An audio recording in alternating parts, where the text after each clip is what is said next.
How many times must I tell you? You must never put your life on the line for me. Mother has always had a fascination for Lord Mortimer, but has never wanted to tell me why. We are doing our utmost to find your mother as quickly as possible. Without your mother, hundreds of men of the cloth would have gone to the guillotine. All I can tell you is I'm looking for my sister. Do you believe your mother capable of torturing a child?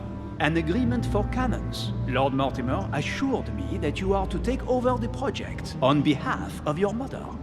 Johann Christoph von Wollner, Minister of Religious Affairs, and Jacques Peroux, French Revolutionary Tribunal Judge. You will find that Lord Mortimer is not what one would call conventional, Monsieur de Richet. Monsieur de Richet, I am arresting you for the murder of Elizabeth Adams.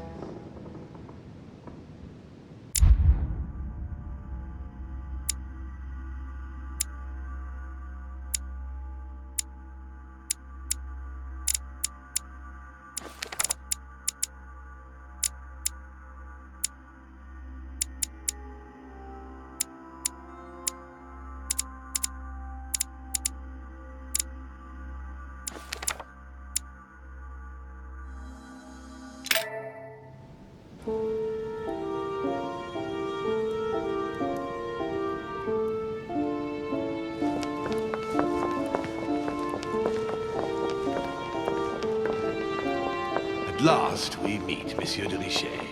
Do you mind if I call you Louis? Please do. Thank you. I wish to apologize wholeheartedly, Louis. I made you cross the seas, and I wasn't even here to welcome you. When I asked you to join us here, it was, of course, in the hope that you would help us find your mother. But an act of horrific violence occurred.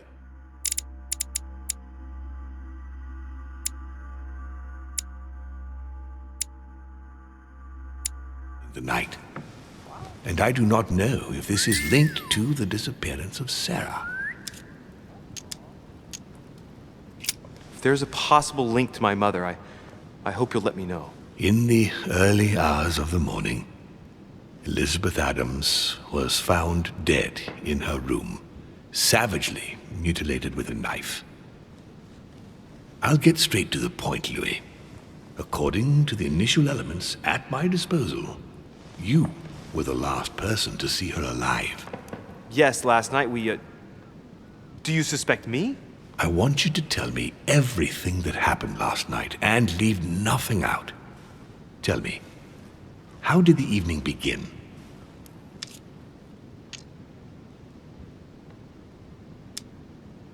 Duchess Hillsborough and I were returning to our rooms when Elizabeth came up to us. She was in a state of panic and insisted that she needed to speak to me.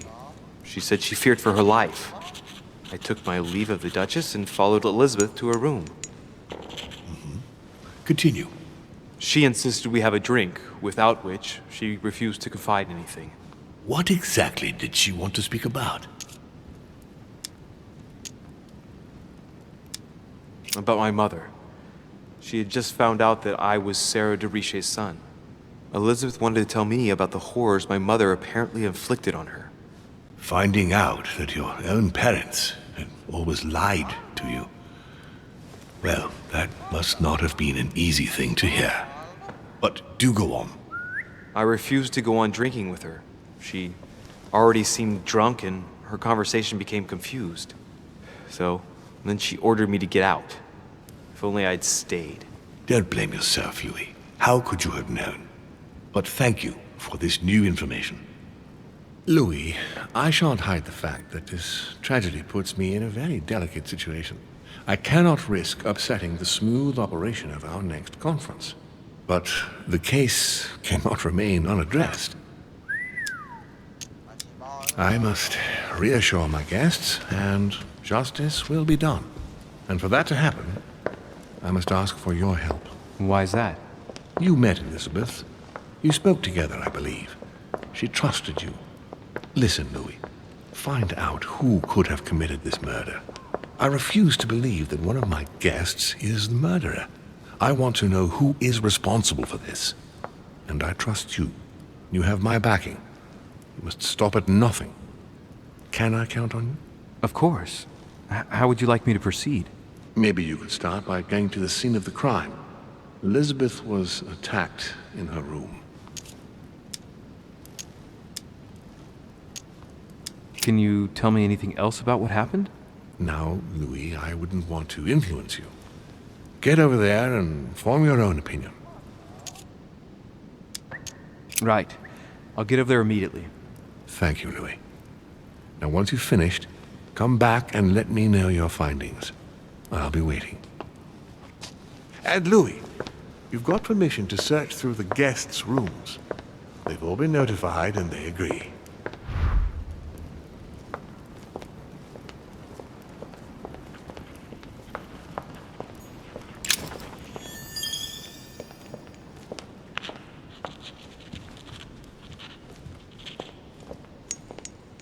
The nightmare painted by Fusilli in 1781.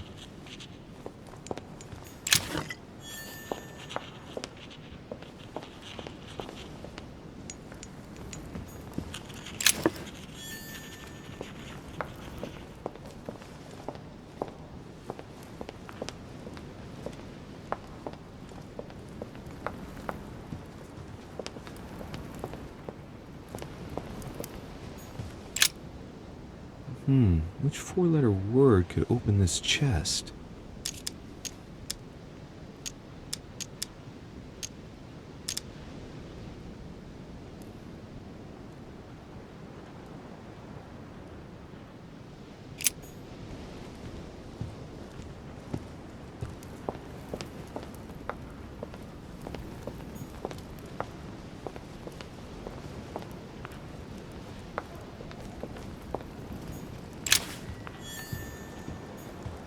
Dante's Purgatory. Why does your mind presume to flight when you're still like the imperfect grub, the worm before it's attained its final form? Charming.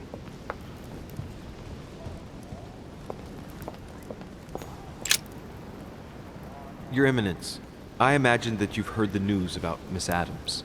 What a tragedy, my son.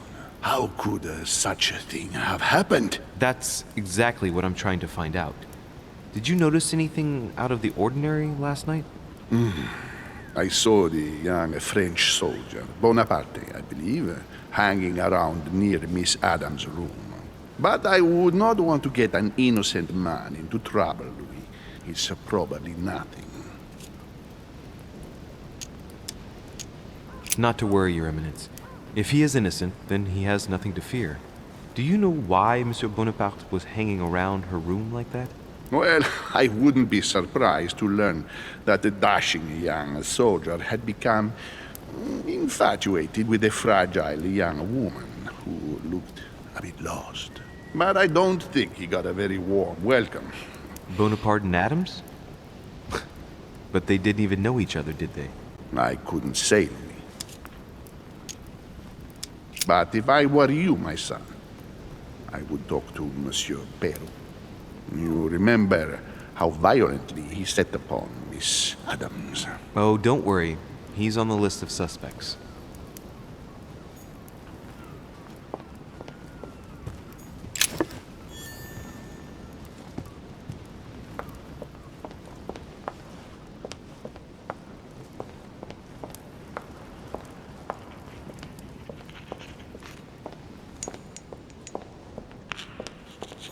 The nightmare painted by Fusilli in 1781.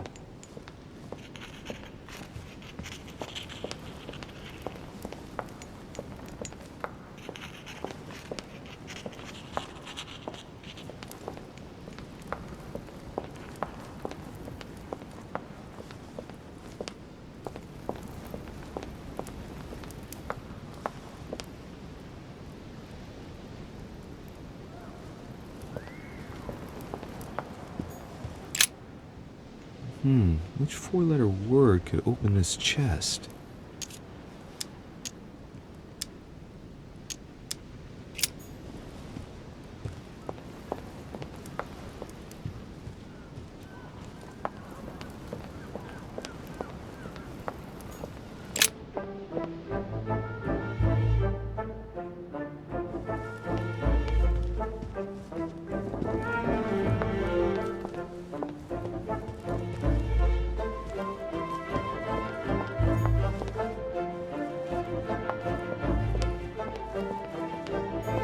to Johann von Wulner.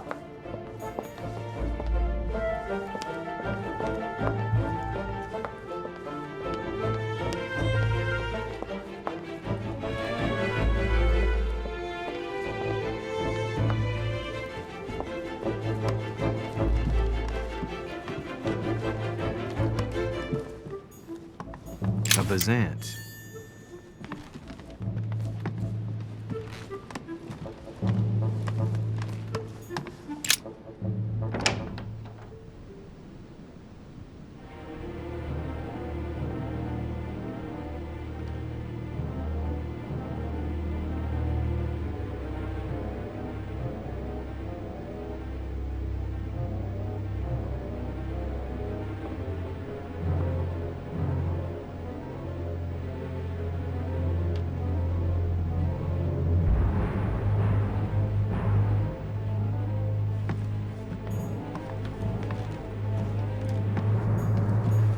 Dear Elizabeth. Has Sir finished with this room? Do you know who could have made such a mess of this room? Miss Adams, sir. We were given orders to leave the room as it was, so as not to rush her. Did she have a fight with someone to get the room into this state? Not that I know of, sir. Miss Adams would sometimes throw a tantrum, during which she would destroy anything that came to hand. Lord Mortimer told us not to enter the room. Thanks for that information. You are welcome, sir. Has Sir finished with this room? No, I haven't gone over everything yet. Sir may take his time. When Sir would like to leave, Sir has only to tell me.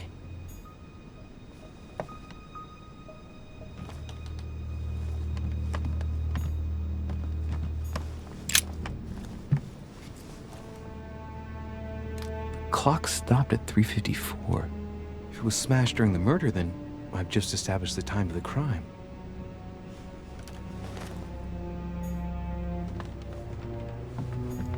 Huh. The talisman that I gave back to Elizabeth. I can't exactly say it brought her good luck.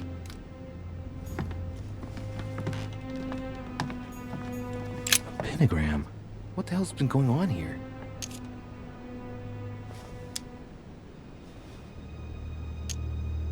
Contrary to what most people believe, a pentagram's not there to conjure up, I don't know what evil or demonic creature. With the point toward the top, the pentagram is an ancient symbol of protection against evil. I wonder if Elizabeth's death has anything at all to do with this pentagram. If a ritual went wrong and degenerated, Elizabeth would probably have been killed in the center of the pentagram, not 3 meters from here. That's strange. A pentagram? What the hell's been going on here? Many esoteric rituals are based on this shape. Could Elizabeth have been sacrificed during an occult ritual?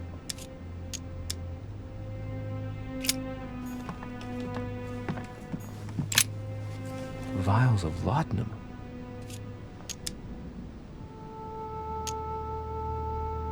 The label shows that this laudanum comes straight from America. I wonder if Washington's involved.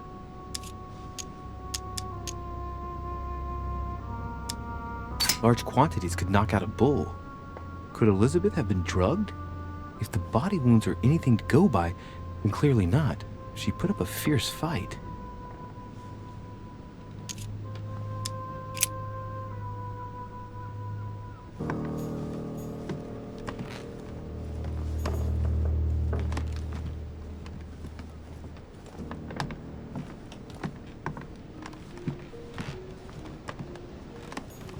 Piece of fabric, high quality at that. I'd say it's silk. Going by the texture and the gray hue, it must come from a dress, that kind that women of quality wear. The color doesn't correspond to Emily's black outfits, and Elizabeth doesn't have anything quite like this in her wardrobe. Let's take a closer look. It's a little dirty. It must come from the bottom of the dress where it touches the ground. I recognize that moire pattern. It's the same as the travel dress my mother was wearing when she left. But why the hell did she come into this room? Piece of fabric, high quality at that. I'd say it's silk. Going by the texture and the gray hue, it must come from a dress, that kind that women of quality wear. travel dress. The silk has been lightly waxed to protect it from bad weather. And I know the very woman who came up with the idea, given all the traveling she does. My mother. God help us. Why did she come here in the first place? The material appears to have undergone abnormal wear and tear. She must have been scouring the countryside, and that doesn't look good.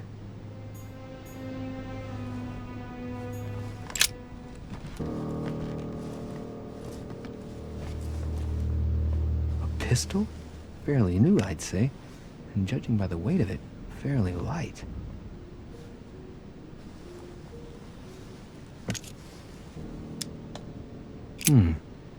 There's a few dried traces of blood on the grip. Difficult to know for sure how they got there. It's extremely well maintained. The barrel is perfectly clean. It isn't loaded, and there's no traces of gunshot residue. I'd conclude that it hasn't been used recently. A tribute engraved on the barrel. To the liberators of France. Right. I shall have to find its owner.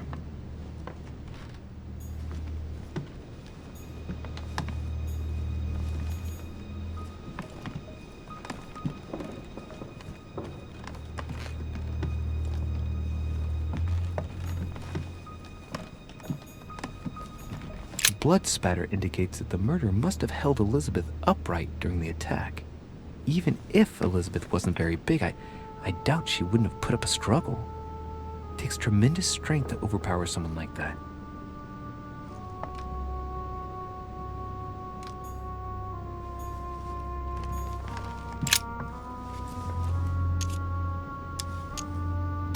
The handprint on the handle is really small. I can't imagine a man with a hand that size. It must be from a woman's hand.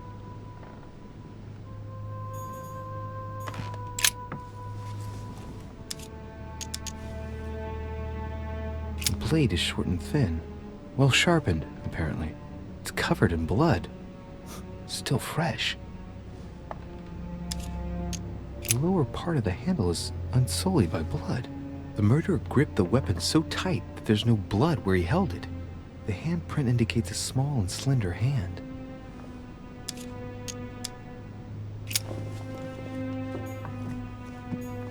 Knocked over bottle of wine.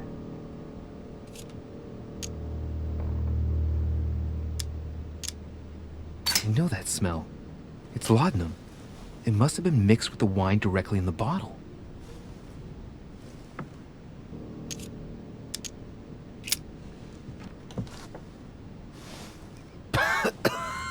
Same thing Elizabeth served me last night. Still just as disgusting. I don't know what's happened to this wine, but it's undrinkable.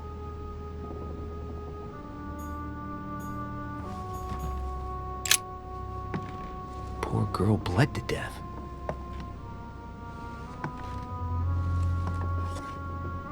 Whoever left that footprint has boats for feet. That's at least a size 15. Where's a size like that here? Peru? Washington, maybe.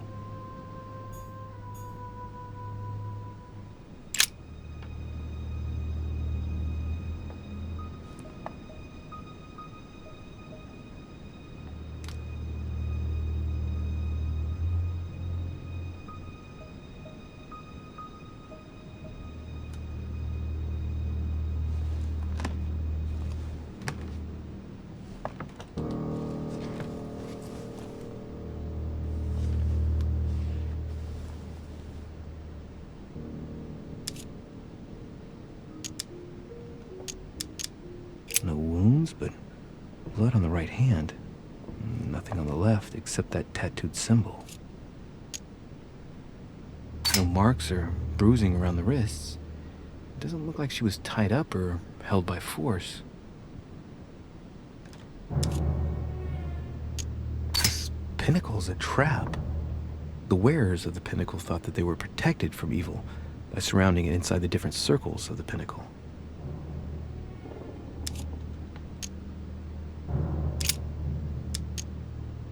I count no fewer than 9 wounds on the thorax, with a lot of blood. On first sight, I'd say that's what caused her death.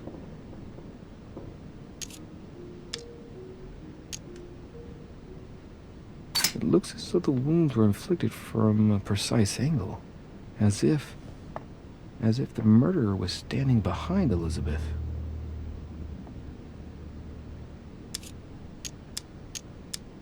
Some of these tattoos are veritable works of...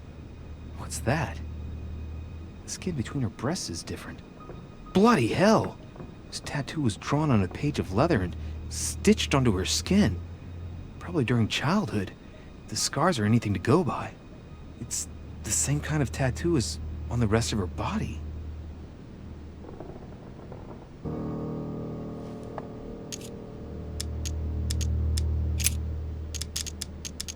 Blood, but no trace of blows on the legs. The direction of the blood streaks caused by the wounds to the thorax show that she was standing when she lost blood. This proves that she was standing when she was assassinated, possibly held by someone or something.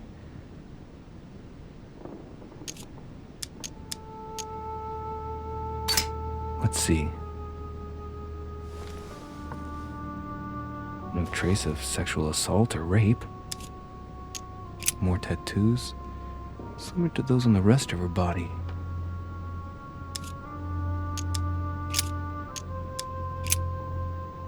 I see no sign of bruising on the skull. The only clue is a scar from a previous craniectomy. Poor Elizabeth, she must have been very young when she went through all that. That's torture. She also has old scars around the neck. Maybe mutilations.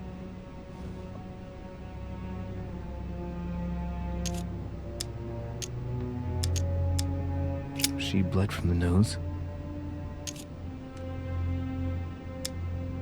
There's signs of bleeding, but I don't see any traces of bruising.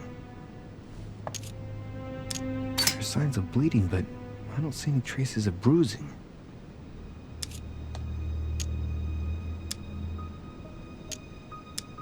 Signs of bleeding, but I don't see any traces of bruising. There's signs of bleeding, but I don't see any traces of bruising.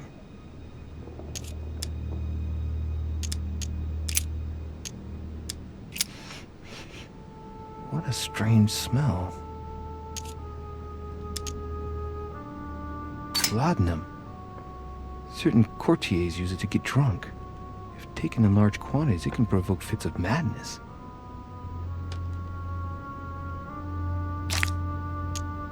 Breath. It smells of alcohol and of laudanum. People use it to relieve pain.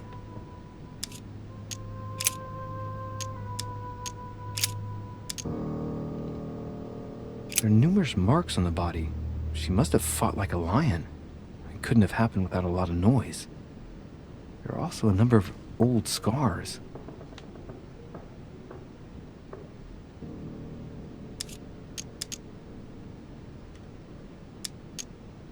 Scars are superficial and were made several years ago.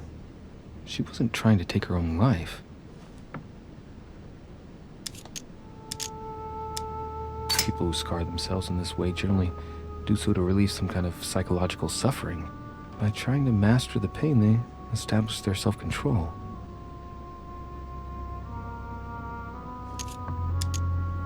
Scarring, ugh. Scarring isn't very regular, but they're mostly from old cuts.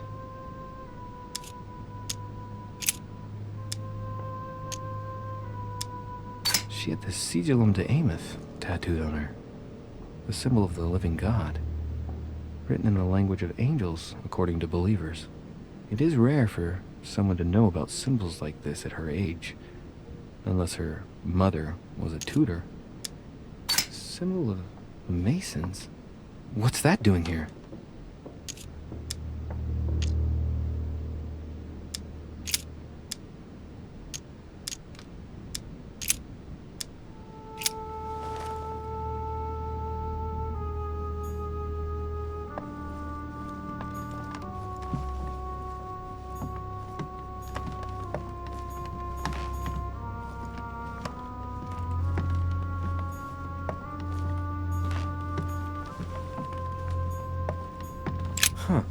talisman that I gave back to Elizabeth. I can't exactly say it brought her good luck.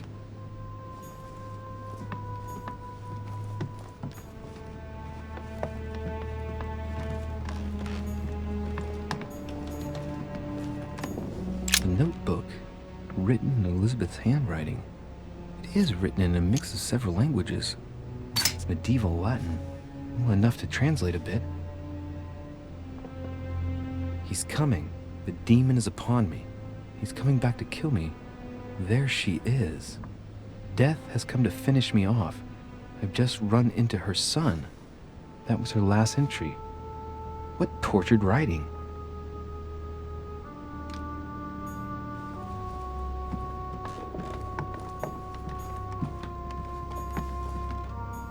Has Sir finished with this room? I know enough now. Thank you.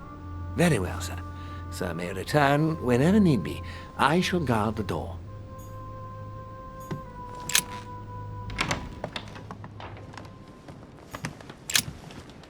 Good day, Monsieur de Richet. Mr. Volner, are you looking for anything in particular? Next to Elizabeth's room? No, nothing special.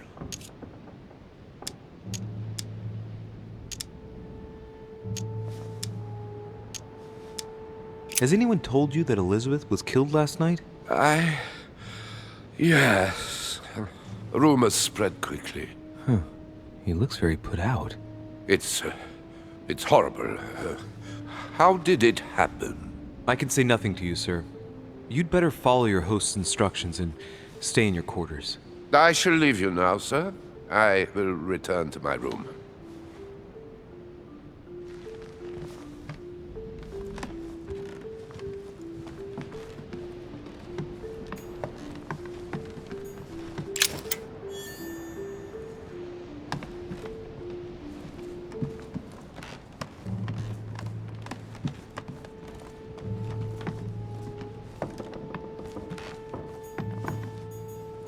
President George Washington.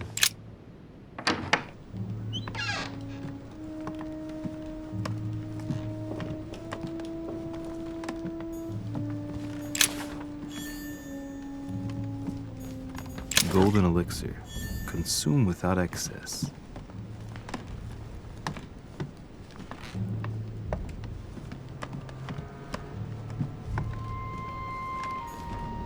It looks like a note between Emily and Washington about trade deals.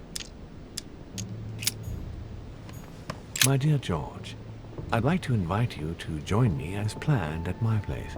I have a project to show you.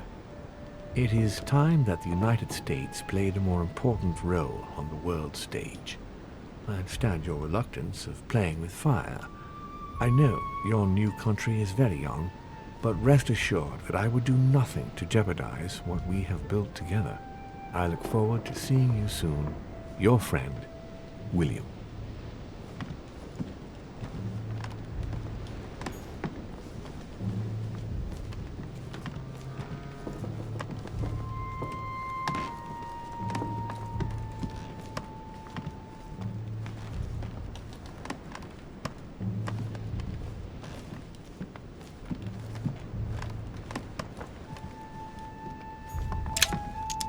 Carmelite water. They say that if you drink this, it gives you a real boost.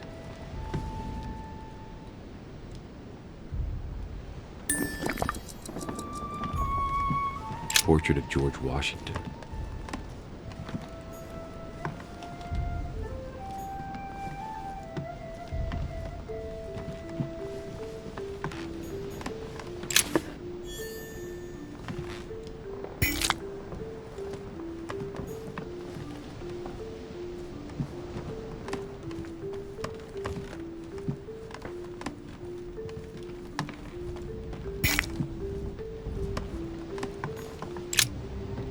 Greetings, Louis. Mr. President, you can guess why I'm here. Of course. Lord Mortimer has sent me to ask you a few questions about last night. It's... How am I going to tell Elizabeth's father that she's dead? I know, Mr. President. I shall endeavor to find out the truth about this tragedy. I must ask you to help me, though. Please. Find the degenerate pig who did this, Louis.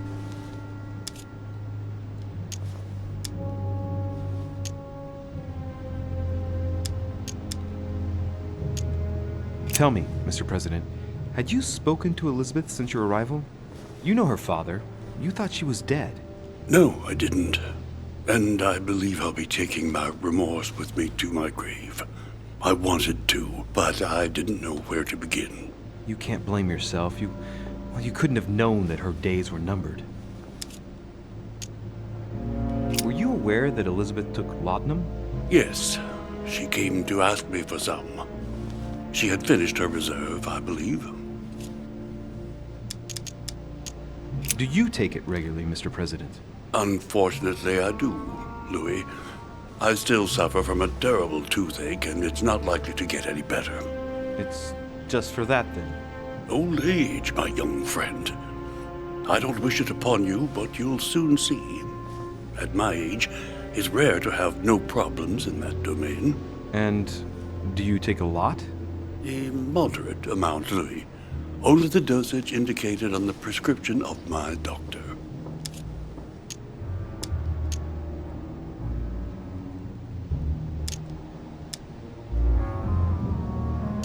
Are you all right, Mr. President? Are you feeling all right? Oh, don't worry. It's this rotten toothache.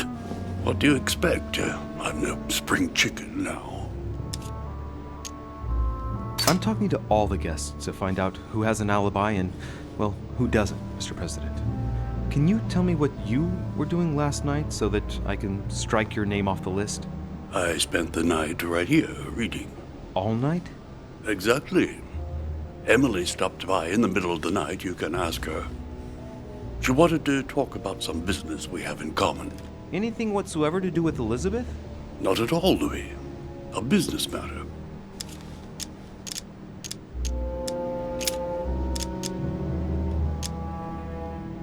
Tell me, Mr. President, had you spoken to Elizabeth since your arrival? Mr. President, we found a footprint at the scene of the crime. Not a dress shoe, I hope. That's all I wear. No, rest assured. It looks like the print of a big ankle boot. A large size, I'd say. Perfect. That should help you, Louis. It's a clue. Greetings, Louis. Do you know why she came to the island? To get help, if I'm not mistaken. Isn't that right? Indeed. Sir Gregory suggested to her father that he introduce her to Lord Mortimer to see if he could help her. It would appear that she wasn't invited to the conference. That doesn't surprise me. The poor girl was in no way concerned by our business, and she had no political clout.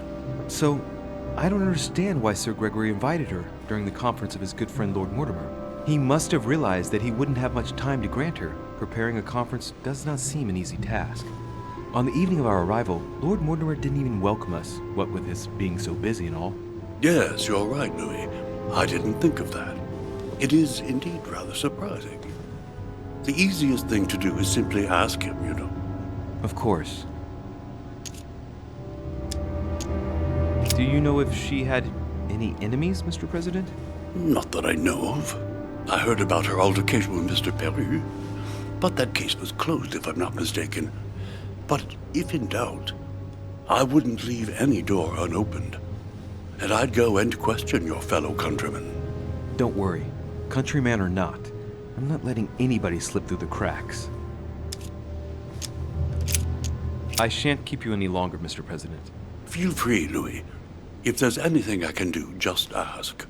Thank you, Mr. President.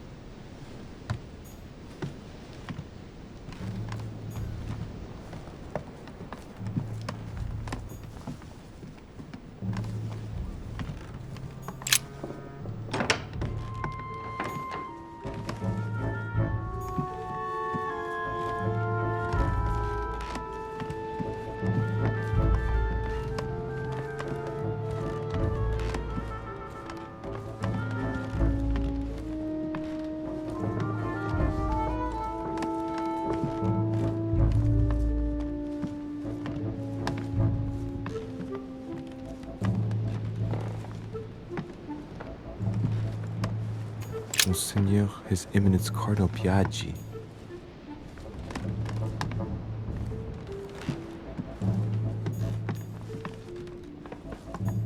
Huh, that's me.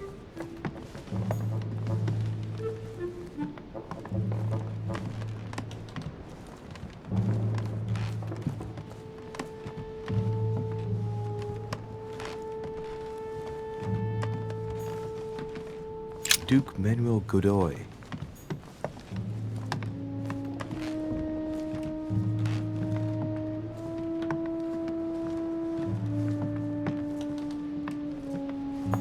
Duchess Emily Hillsborough. Tending children at the orphanage in Harlem. I find it a little hard under King George III in coronation robes. Nice touch for the room of an English duchess.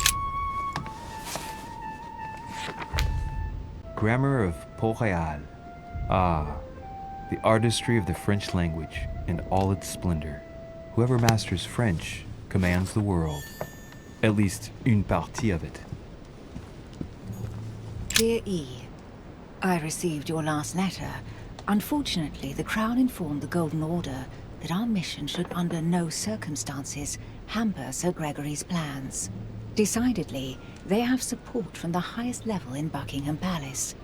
So here we both are, hands and feet tied, and little room to maneuver. Keep me abreast of events. Our mission is becoming more complicated. Yours, E. P.S. The French chapter of the Order doesn't appear to know anything about the arrival of our friend Sarah.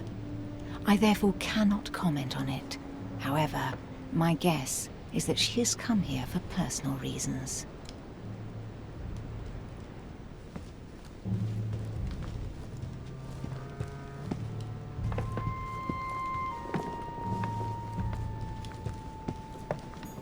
The Lady's Waldegrave by Reynolds, painted upon the request of the Waldegrave family, in an effort to find them a husband. Displayed like meat. It's disgusting.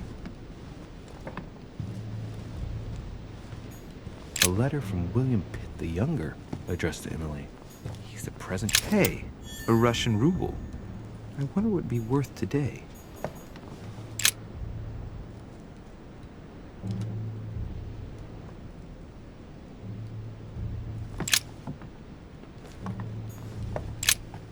Two coils circle the lock.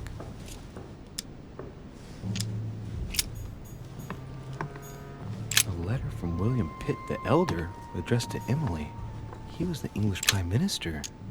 This letter... A devil's thorn, to be used to uncover the best disguised traits.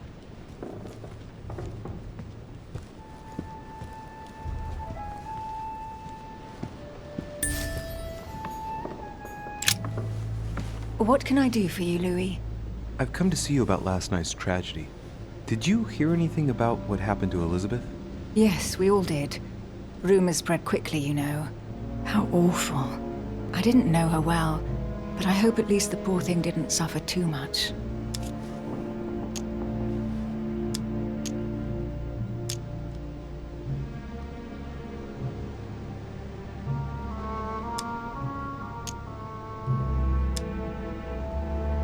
Elizabeth was stabbed 9 times. No doubt she suffered greatly. 9 times? What monster is capable of such a horrible thing? Do you know what happened exactly? In fact, Lord Mortimer has asked me to look into this case, Emily. Really? Are you Lord Mortimer's snoop now? I'm doing it for Elizabeth, not to please Mortimer. Good for you. Quite right, too. Have you found out anything?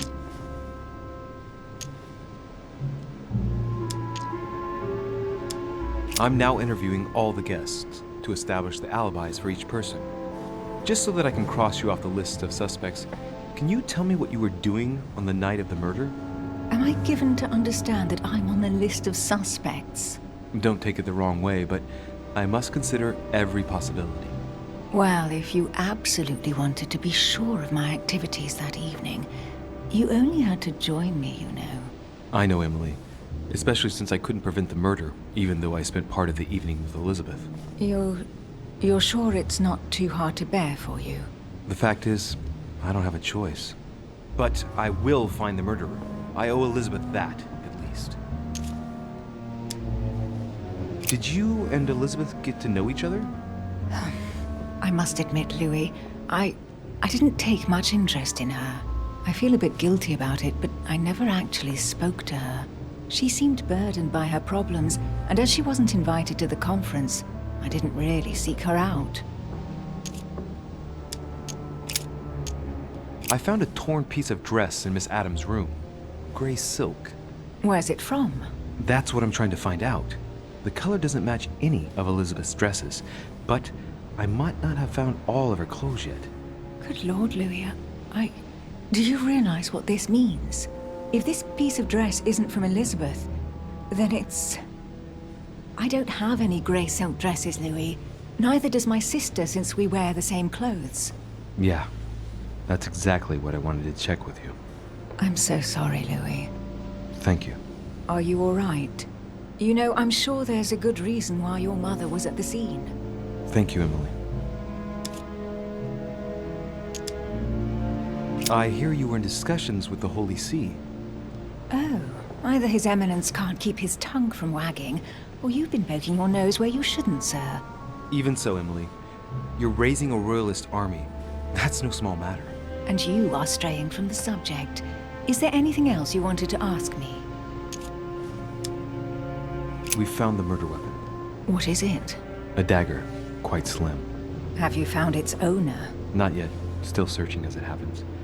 That said, since the blade penetrated the body several times, the murderer's hand will have been covered in blood. You think that's a clue? The handprint was a very slender hand, Emily. Probably that of a woman. Do you realize what that means? There are only 3 of us on the island. Bearing in mind that neither my sister nor myself had any reason to set upon the young lady, that means... I know, Emily. I know. Keep up your courage, Louis. I'm sure there's an explanation. You're bound to shed some light on it all. If what you say is true, Emily, I'm less and less enthusiastic about shedding any light on the subject. I won't keep you, Emily. Thank you for answering my questions. See you, Louis.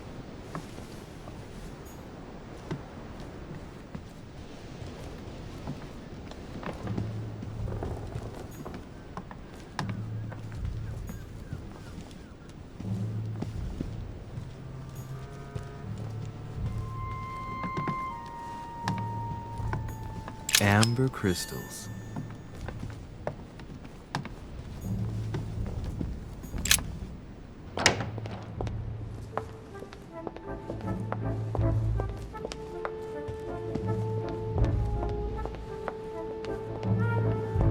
Monsieur Napoleon Bonaparte.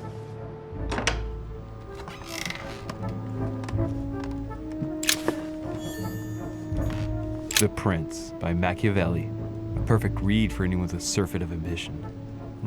That might come in handy.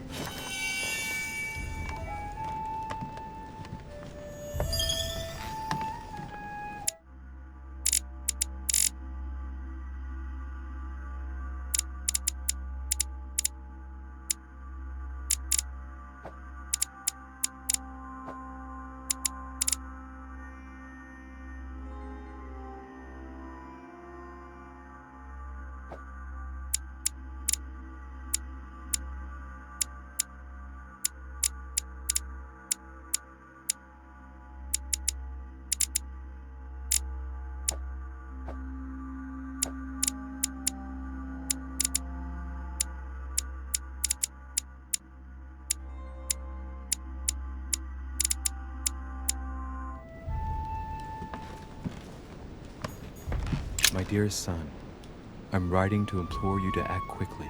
The situation is rapidly worsening here.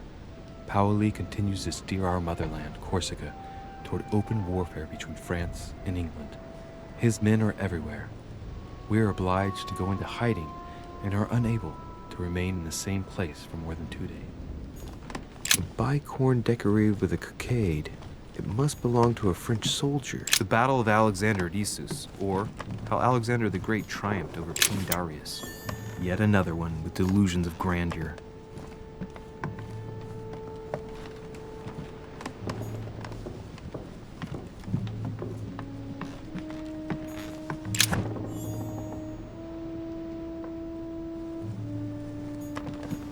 My dear Napoleon, as previously agreed, I would like to ask you to join us in January on my island to participate in the High Society meeting organized for the occasion. We shall be able to continue our discussion about our project for a new order for France. I have a proposition to make to you concerning your wish to put a strong leader at the head of France. I trust you to be discreet as to your coming. See you soon. Lord William Mortimer. There's just one holster in Bonaparte's gear, and the pistol is missing. On the other hand, his cleaning equipment is in mint condition. That's typical of the soldier in him.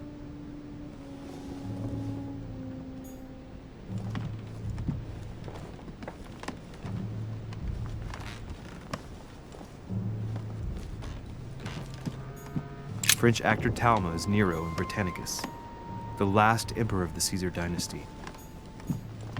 A fragment of amber.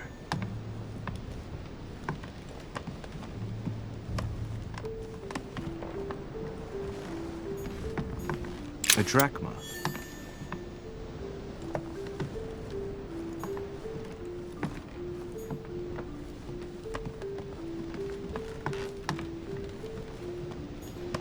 It's a beautiful weapon.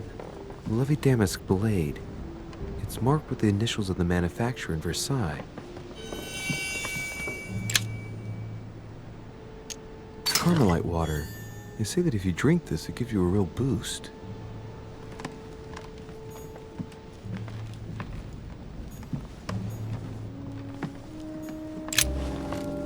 Monsieur de Richet, please be quick. We are both very busy. Did you hear about young Elizabeth? Indeed, it is deeply regrettable. Lord Mortimer asked me to... I know. You no doubt want to know my alibi. I spent the night downstairs playing cards.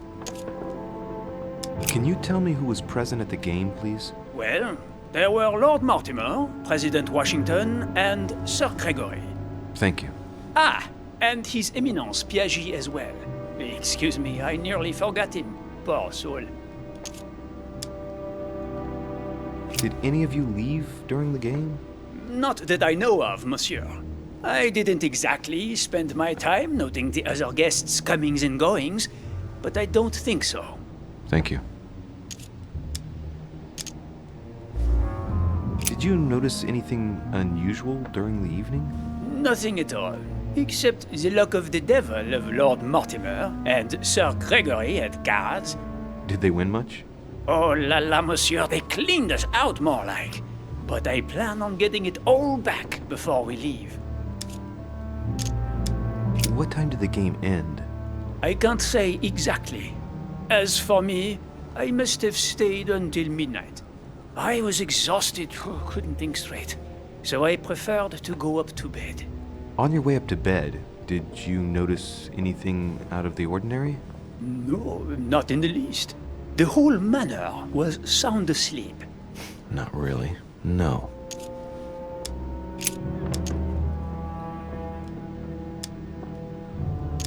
As any good soldier would, I imagine you own a firearm. May I see it? Oh, well, if you really want to, here is my pistol. Don't worry, it is not loaded. Do you have several of these? In Corsica, oui, but not on me when I am traveling. Only a bandit would carry such an arsenal. Thank you.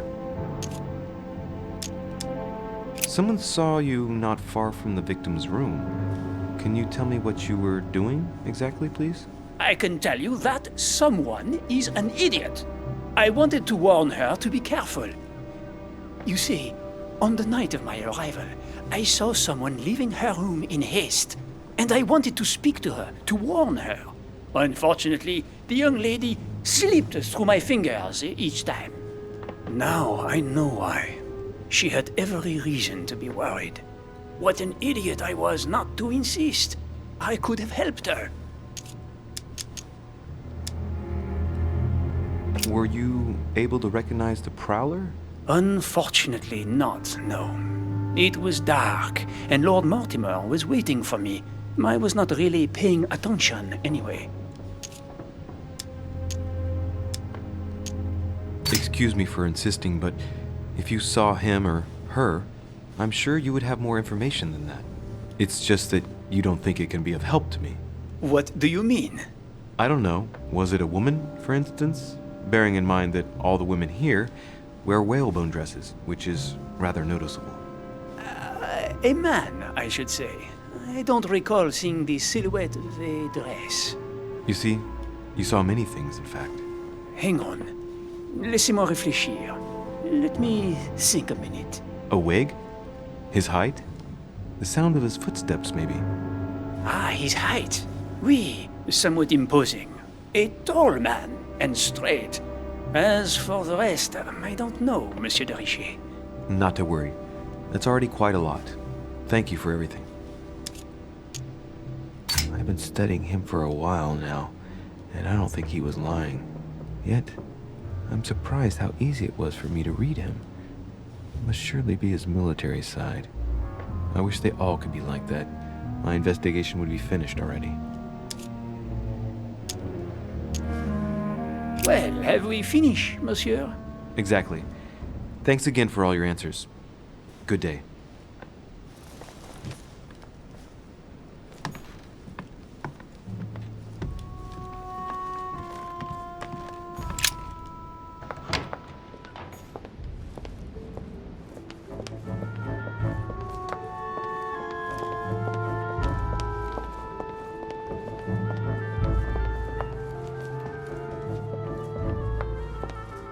Duchess Emily Hillsborough.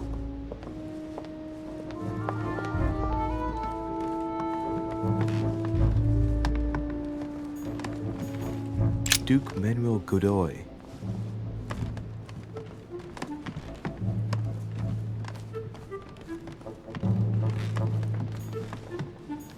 Huh, that's me. Monseigneur His Eminence Cardinal Piaggi.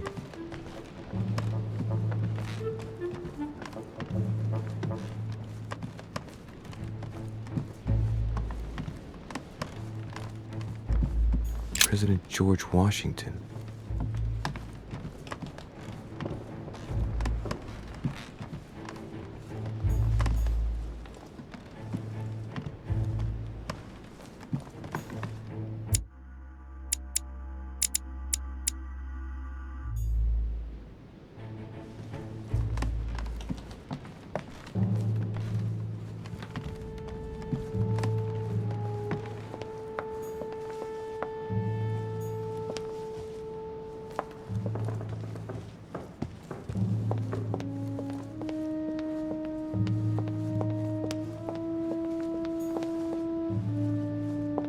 Monsieur Johann van Volner.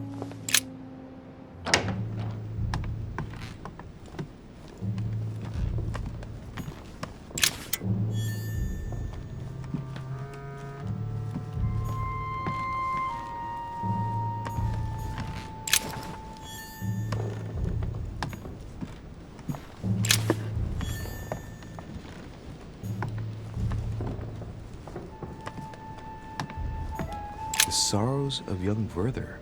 There's a handwritten text signed by von Werner on this first page. Dear Elizabeth, I know that this book is but a small token compared to the delightful moments you gave me, but I hope that this will nonetheless keep the memory alive. Your ever obedient servant. So, Volner had a relationship with Elizabeth, but that's hardly surprising given his fondness for the occult.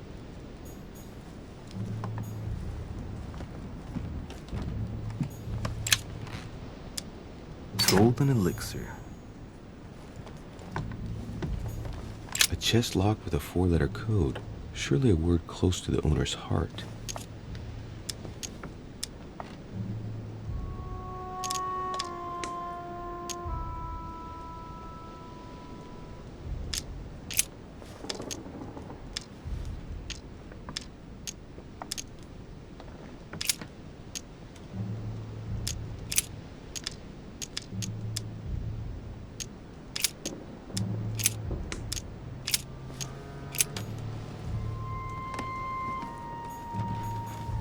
Signs of the Zodiac. The signs of the Zodiac. Carmelite water. They say that if you drink this, it gives you a real boost. The alchemist as a young man.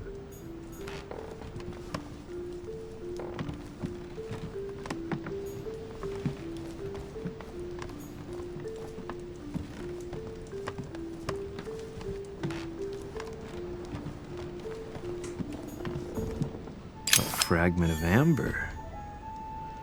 The alchemist is an old man.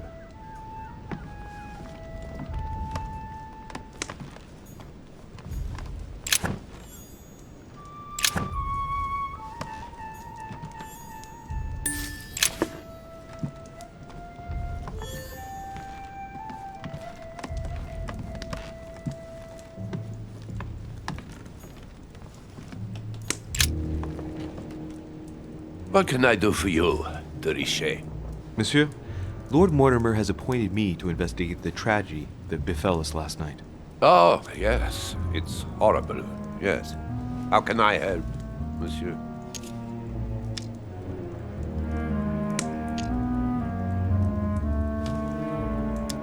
Where were you last night? In my room. I read a few ancient manuscripts before going to bed. But I didn't stay up long. I was tired. Thank you kindly. Excuse me for asking, but did you know Miss Adams? Oh, she... not really, to tell the truth. No. I found the Werther dedication, signed by your hand, monsieur. Would you like to change your version now? Be careful, de Richet. Don't push your luck. My relationship with Miss Adams was pure, and has nothing to do with you. Well, continue playing the detective as you see fit. But if I find the bastard who did that to Elizabeth, I will... Yes! I would have preferred a simple response, but I see I have my answer now.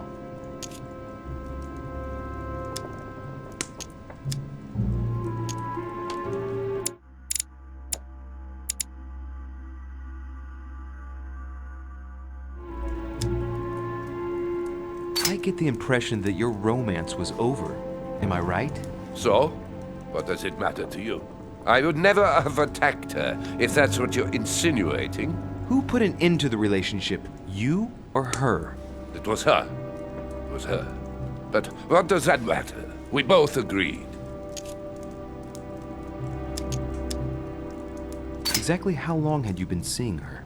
I have no reason to answer you. I see. Is that what you want me to tell Lord Mortimer when he asks what I found out? It's only been a few weeks.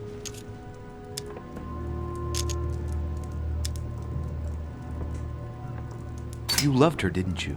That is none of your damn business. Your feelings betray you, sir. So what? Yes, I loved her, like a moth loves the flame of a candle. That's why we could never be together. Please, tell me a little more about the nature of your relationship. That is a personal matter, monsieur. Yes, that is true. So, tell me. All right. It was passion. That's why we couldn't stay together. It scared her.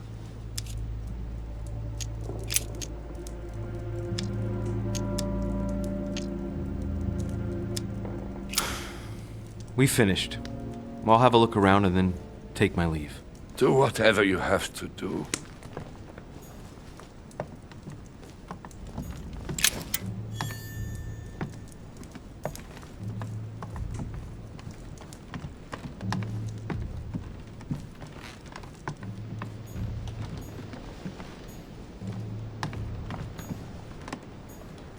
A table of alchemical symbols.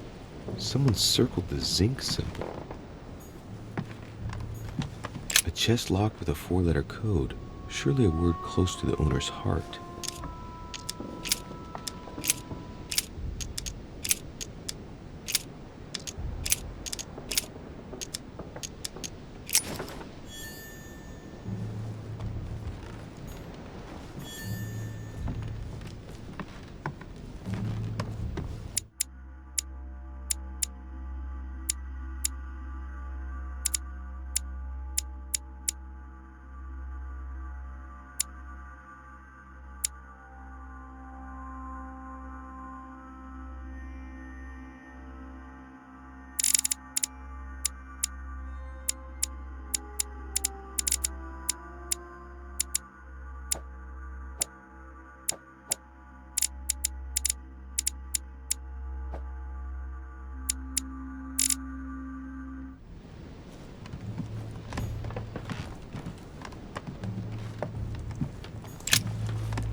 How can I help, monsieur? Where were you last night? In my room. I read a few ancient manuscripts before going to bed, but I didn't stay up long. I was tired. Thank you kindly. We finished. I'll have a look around and then take my leave. Do whatever you have to do.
Which four-letter word could open this chest?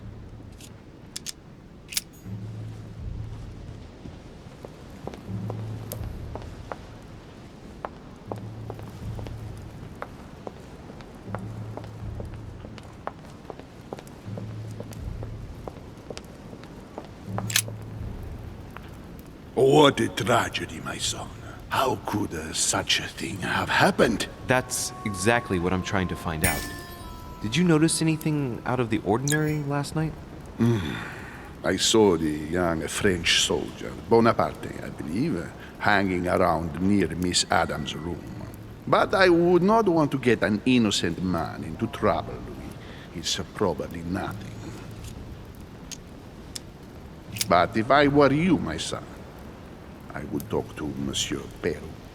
You remember how violently he set upon Miss Adams. Oh, don't worry. He's on the list of suspects.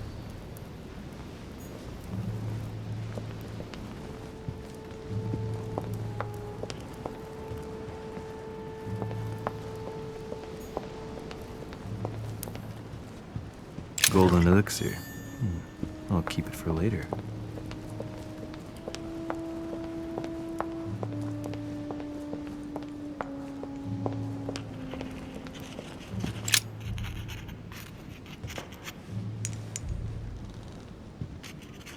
I've come to speak about the findings of the investigation, my lord.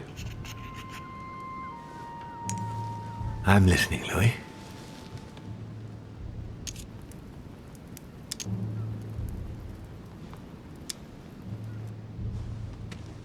I'm sorry, my lord, but I don't have any evidence conclusive enough to allow me to name the culprit with certitude.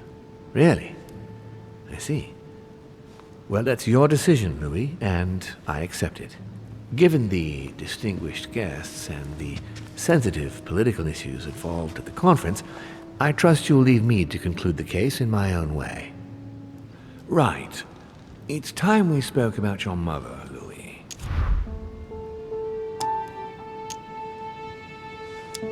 She seems to be making every effort to steer clear of your guests. What do you mean? For the past few weeks, my mother's been playing cat and mouse, if you will. I don't know why, but it wouldn't surprise me to learn that she's trying to avoid someone. The question is, who? And in your opinion, would she be the cat or the mouse?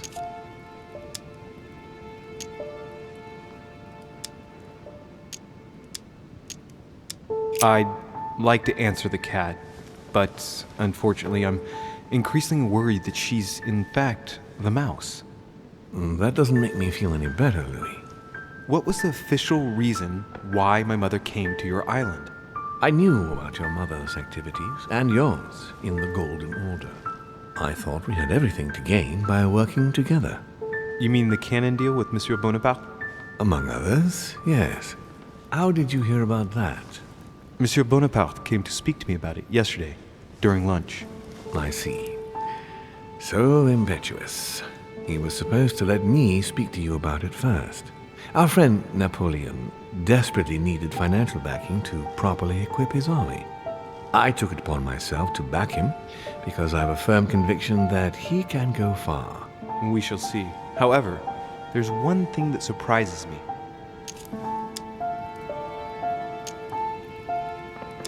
Did my mother intend to finance a war? I'm not sure that I follow.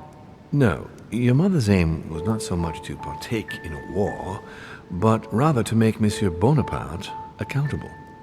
France is in turmoil, and having support of a military man can often come in handy, Louis.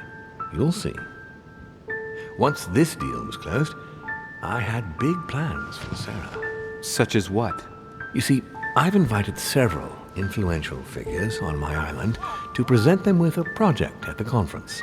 It will be presented later today. I thought that the Golden Order had a role to play, and I still think so. I was hoping Sarah would be able to join us. I see. Indeed, if by chance your mother decided not to return to us before the conference, would you do me the great honor of attending? If only to follow the deliberations while waiting for her to duly take her seat. Why not? We shall see. Ah, thank you so much. In this way, you'll be able to keep your mother informed of what is said. There's something else I'd like to briefly go over. Earlier, you asked me the official reason for your mother's presence here. Is there an off-the-record reason why your mother came here? If only my mother had trusted me, but she remained very mysterious. I'd have been delighted to answer your question. Is this usual for her? As head of the Order, secrets are her bread and butter, as you can imagine. That said, it's the first time she hasn't let me in on the reason for her trip. And it intrigues me, to tell you the truth. Well, I am sure that Sarah will explain everything once she reappears. There's something I still don't get. In your opinion, why would your mother remain in hiding over several weeks?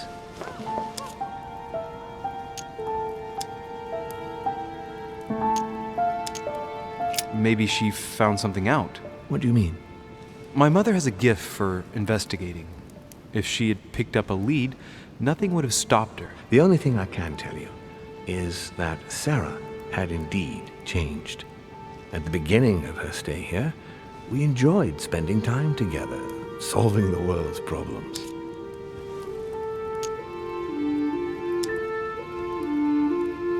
You seem to know my mother very well, my lord. What did you talk about together? Oh, as soon as we had a little free time, we liked to share points of view about practically any subject.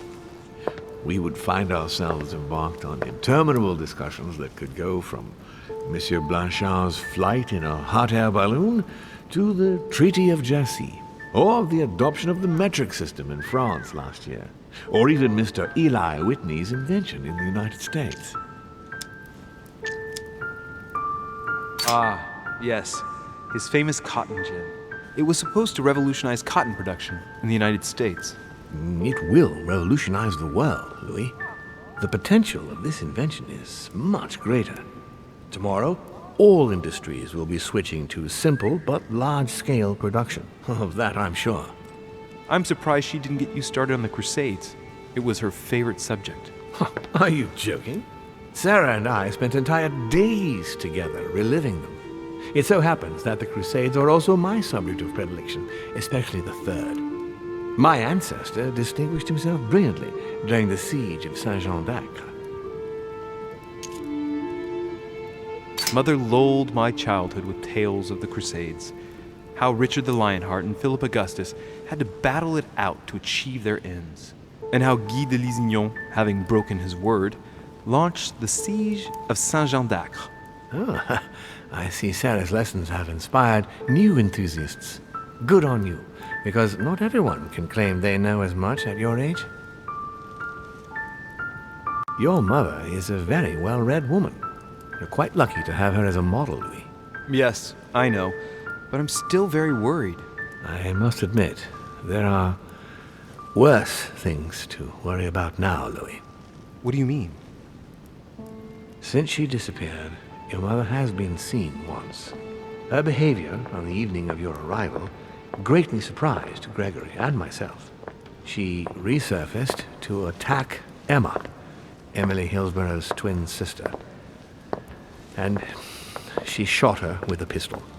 Then, before Gregory could intervene, she ran off and disappeared again. I beg your pardon? Hang on. That means my vision on the wharf, it was actually happening inside the manor. Mother shot Emily's sister? The very person she came looking for? Why would she do that? Excuse me, but between that and the childhood of Lady Adams, it's all a bit much for me to cope with. I need to piece it all together again to see things more clearly. You said that you spent a lot of time talking together at the beginning. What happened for that to change? I'm afraid I haven't much to tell you. The more the days went by, the more she withdrew into herself.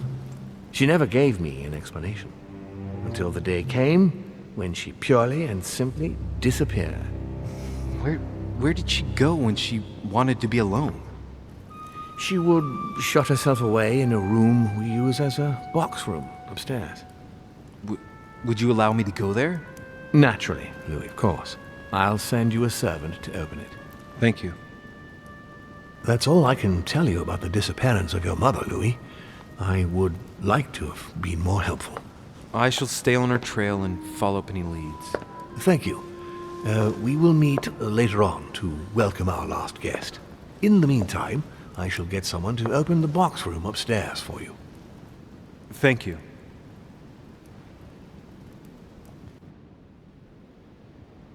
The room is just opposite Mortimer's study.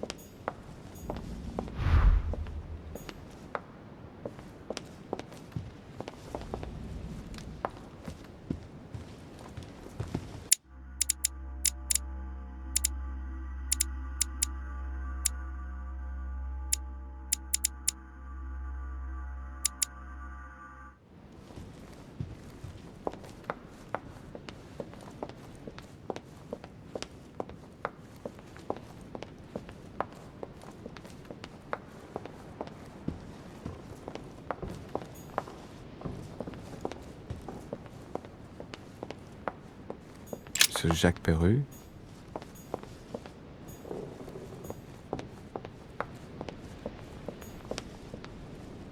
Monsieur Napoléon Bonaparte.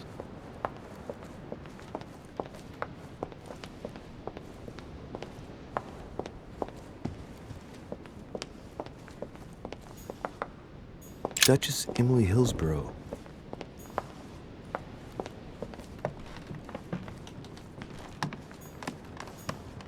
Duke Manuel Godoy.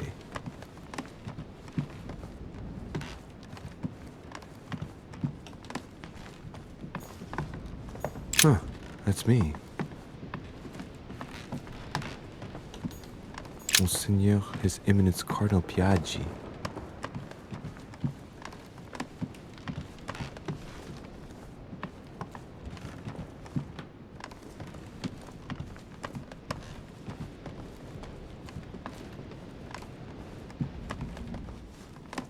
President George Washington.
Monsieur Johann von Wulner.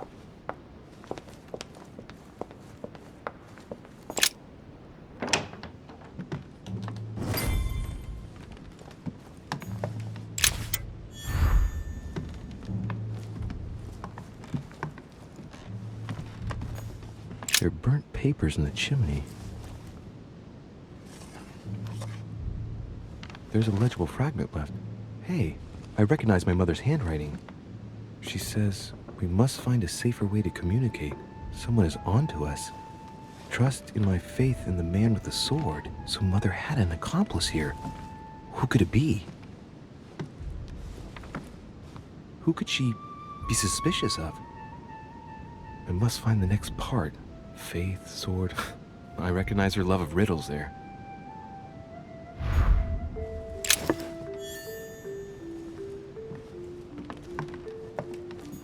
Dante's Paradise. Raise your head and be reassured, for what comes up here from the mortal world must ripen in our rays. What is this disc?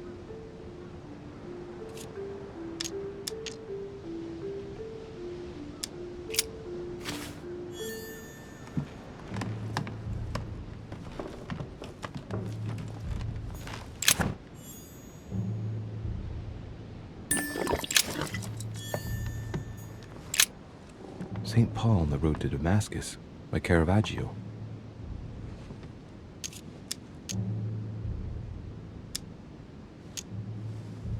Caravaggio attained a magnificent command of black and the play of colors too. Paul facing an ordeal, the curtains of his illusions being raised, and receives the light from his Savior.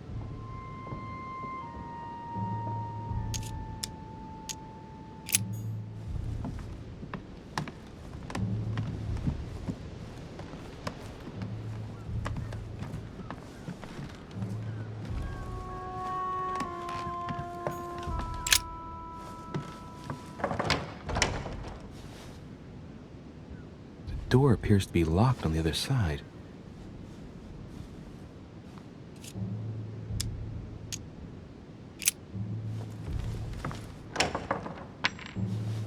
I think I heard something fall to the ground. A metallic sound, like a key falling to the floor. We'll see if it works.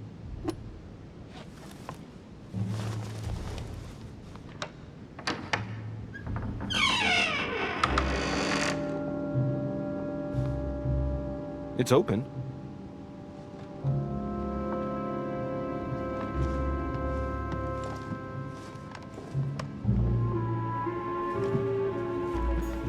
Great, honey. St. Paul painted by Guido Reni. St. Paul is shown holding a sword. Strange. There's hardly any dust, as if the painting's been cleaned recently. There's a small inscription engraved on the frame. Let's take a closer look. This is how Paul spoke to his pilgrims from Rome. Just above that, someone's written down the figure 11 on the painting and underlined it twice. No, what does that mean?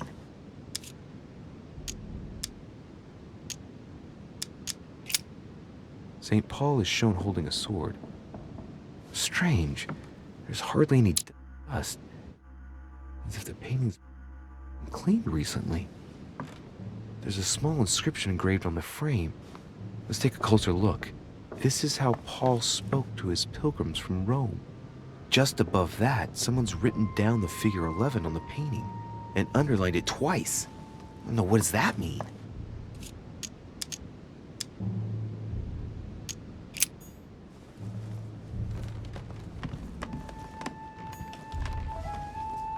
A fragment of amber. A devil's thorn, to be used to uncover the best disguised traits. Several portraits of apostles, all signed by Guido Reni. Looks like someone touched this commode recently. There are fingerprints on the sheets and in the dust.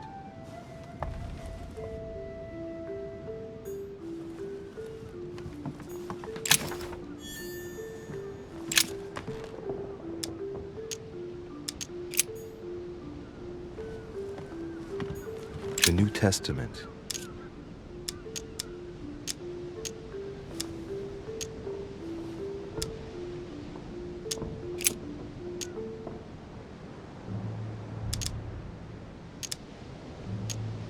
volume of the Gutenberg Bible.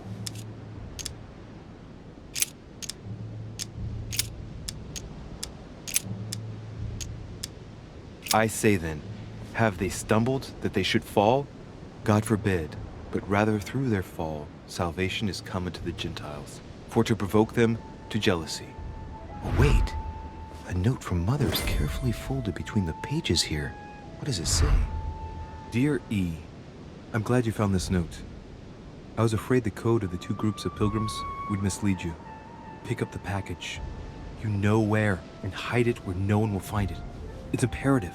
Awaiting your reply, hidden behind the youngest apostle. What?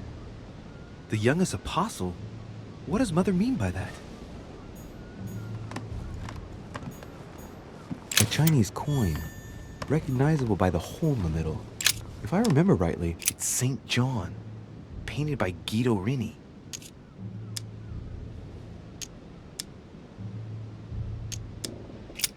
The painting looks like it's been taken down recently.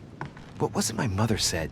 That she would wait for an answer hidden behind the apostle. Ah, of course! There's something written behind the painting. On the second day, the pilgrims will listen to the prophecy of the young apostle. They shall add one companion to their left and 3 to their right to complete their rank. What does it mean?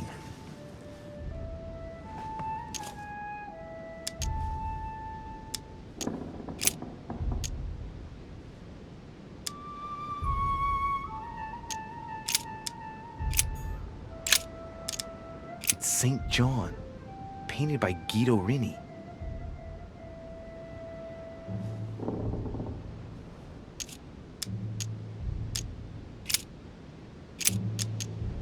It's St. John, painted by Guido Rini. On the second day, the pilgrims will listen to the prophecy of the young apostle. They shall add one companion to their left and 3 to their right to complete their rank. What does it mean?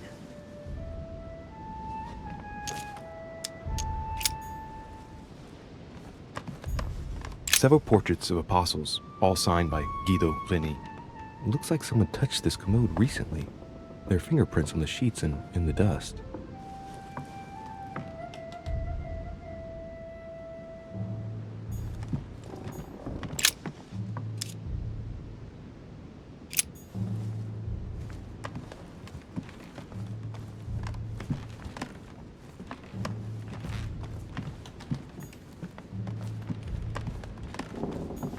A chest with the occult symbol representing air.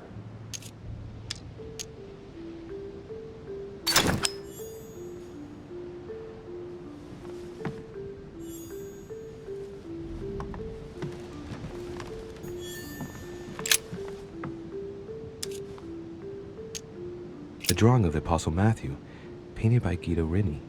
He's represented as writing the word of the Lord, transmitted by the Holy Spirit, who appears here in the guise of an angel.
He that believeth on him is not condemned, but he that believeth not is condemned already, because he hath not believed in the name of the only begotten Son of God.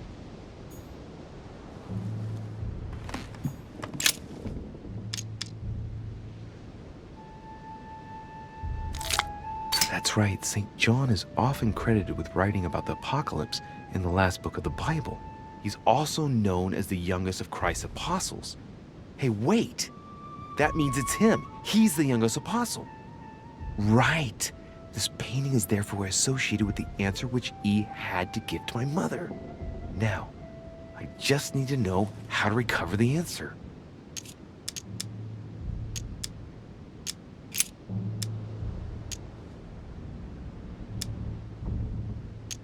On the second day, the pilgrims listened to the prophecy of the young apostle.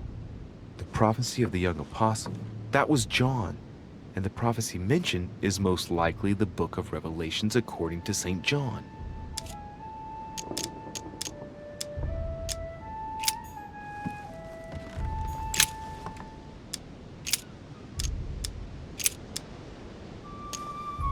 But he that hateth his brother is in darkness, and walketh in darkness, and knoweth not whither he goeth, because that darkness hath blinded his eyes. And ye know that he was manifested to take away our sins, and in him is no sin.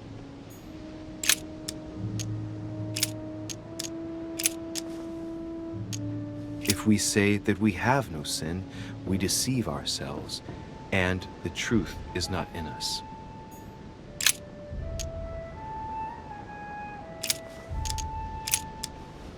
Hereby know that we dwell in him, and he in us, because he hath given us of his Spirit.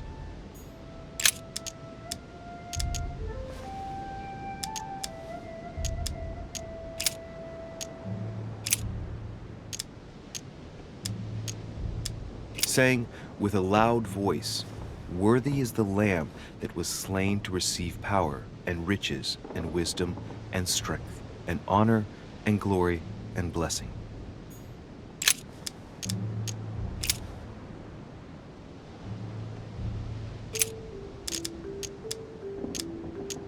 And the woman was given 2 wings of a great eagle, that she might fly into the wilderness, into her place, where she is nourished for a time, and times, and a half a time, from the face of the serpent. Hey, a new note. It's been folded carefully in the corner of this page. The writing, it's not my mother's. S. I found the book in your effects. I've concealed it where no one can get their hands on it. I can assure you, awaiting your instructions, I will hear your reply like he who hears the angel. Hears the angel? What does that mean? Oh, it's probably the place where she was expecting to get the location of the next note.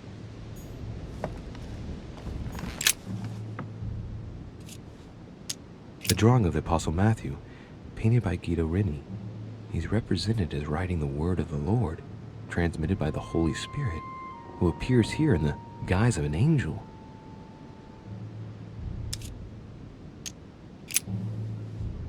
There's something else behind this painting. It says, half of each group will join the first city of Corinth. What the hell does that mean?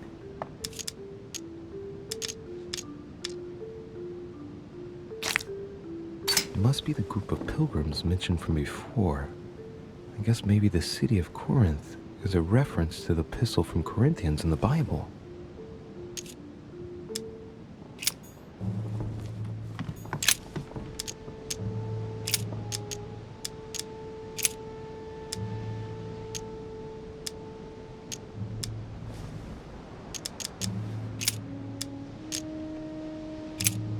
For you are bought with a price. Therefore, glorify God in your body and in your spirit, which are God's.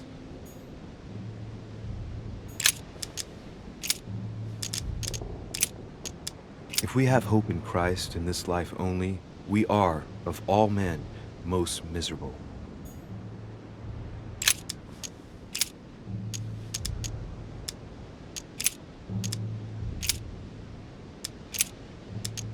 Now, therefore, There is utterly a fault among you, because ye go to law with one another. Why do ye not rather suffer injustice? Why do ye not rather suffer yourselves to be defrauded? Ah, look, here's a message. It is of paramount importance that no one finds it. Watch out for the Prussian. He's on the trail. Let's meet up. I'll leave it to you to organize the rendezvous. Not today. I'm unable to do it. In the meantime, I'll follow the first group to Mark, who will reveal the answer to them. And that first group of pilgrims, how many are there now? If I refer to the chapter I'm reading at the moment, 6.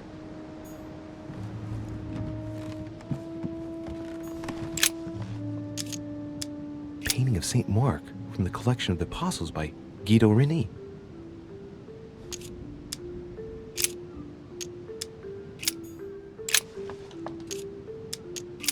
There's nothing worth noticing here.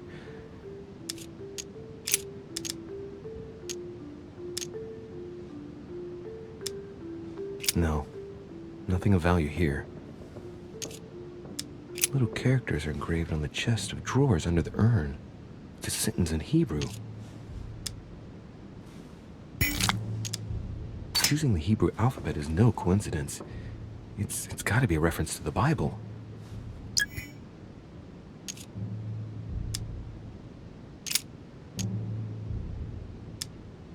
It's too cumbersome for me to unhook here, but judging by the dust, it hasn't been moved for months, if not years.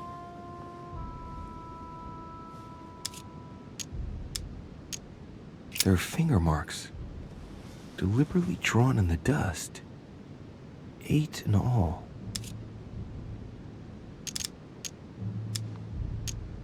Little characters are engraved on the chest of drawers under the urn. It's a sentence in Hebrew.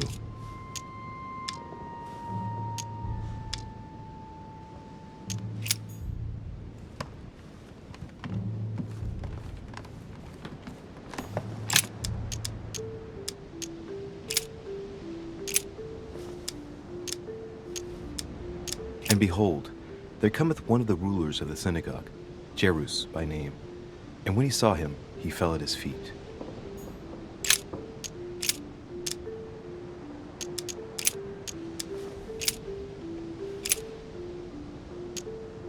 And it came to pass in those days that Jesus came from Nazareth of Galilee, and was baptized by John in Jordan.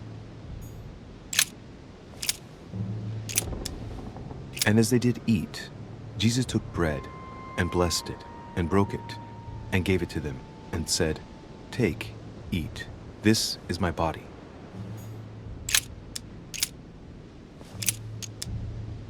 Then came together unto him the Pharisees, and certain of the scribes, which came from Jerusalem.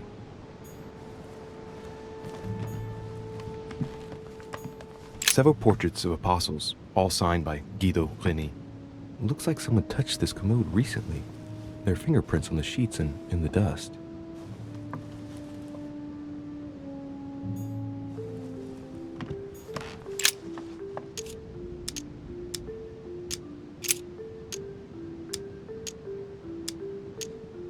There are finger marks, deliberately drawn in the dust. 8 in all. No, nothing of value here. Little characters are engraved on the chest of drawers under the urn. It's a sentence in Hebrew. Choosing the Hebrew alphabet is no coincidence. It's got to be a reference to the Bible.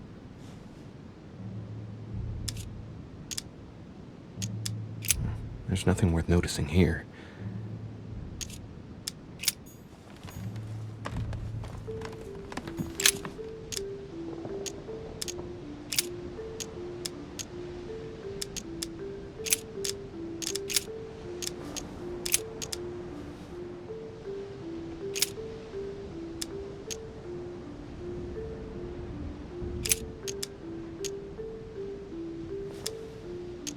Then they suborned men, which said, We have heard him speak blasphemous words against Moses and against God.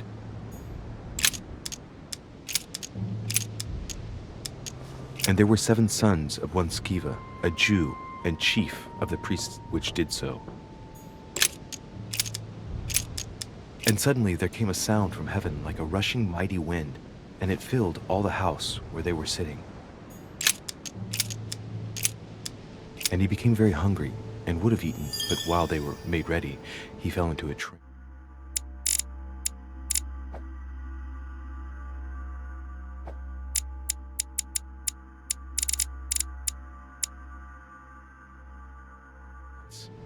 Hey, there's a note here. A message from Mother in reply to E. We must leave urgently, but first I absolutely must go beyond the nightmare. Watch out for Volner. He figured out I was avoiding him. Allay suspicion. See you tomorrow evening. Stand ready. For now, let's cease all communication until we meet. Take care of yourself. I suppose this must be the last message. What happened afterward? If it's what I suspect, I fear the worst. What did Mother mean by, I absolutely must go beyond the nightmare? I must go beyond the nightmare. What does she mean by that?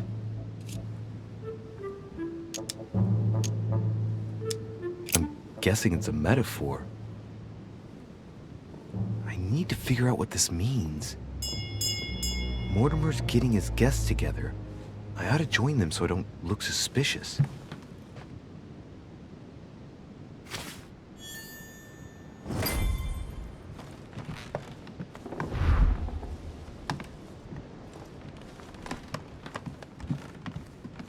Dante's Paradise.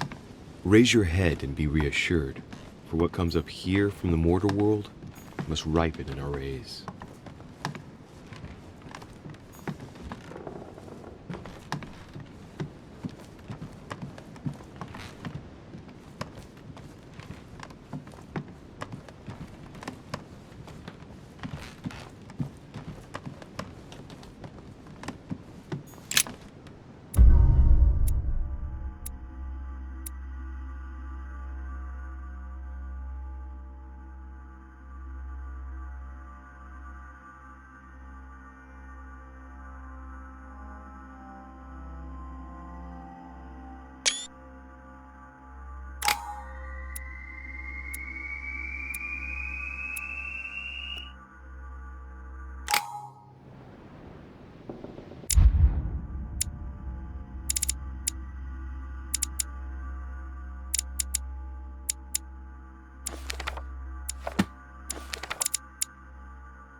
It's time I went back and joined everyone in the small salon.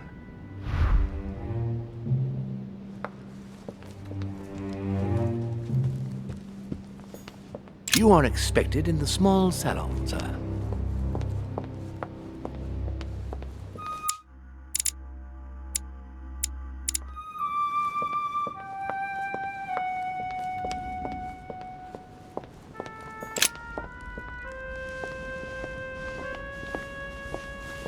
Emily, I must speak to you. What's the matter, Louis? I have news about your sister. What have you found out? Look, I've started piecing together the events leading up to my mother's disappearance and your sister's.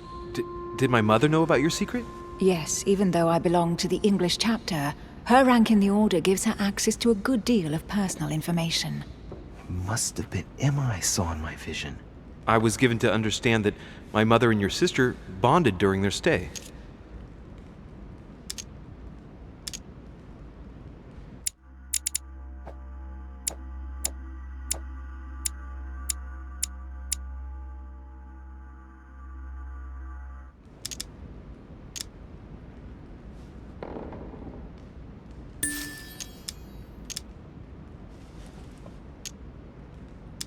They kept up a secret correspondence, which makes me think they were suspicious of someone.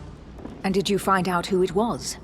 No, but von Volner is mentioned. They were planning to make a quick getaway and were looking to hide something beforehand.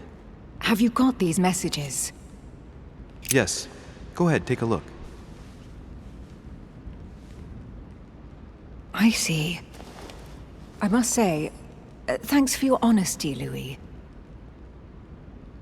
Should I speak to her about my vision? If what I saw is true, she might want to take revenge.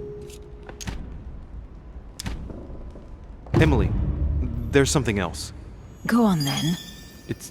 It's about your sister. I don't know what happened exactly, but it's possible that my mother had a go at her. I know, Louis. I found out that same evening. Well, thanks for not trying to hide it. What? Why didn't you tell me? I didn't know if I could trust you. Now I know I can. It seems that your mother tricked Emma. She apparently asked her to hide an important book, so that even she wouldn't know where it was. And then she shot her like a dog to make sure no one would ever find it again.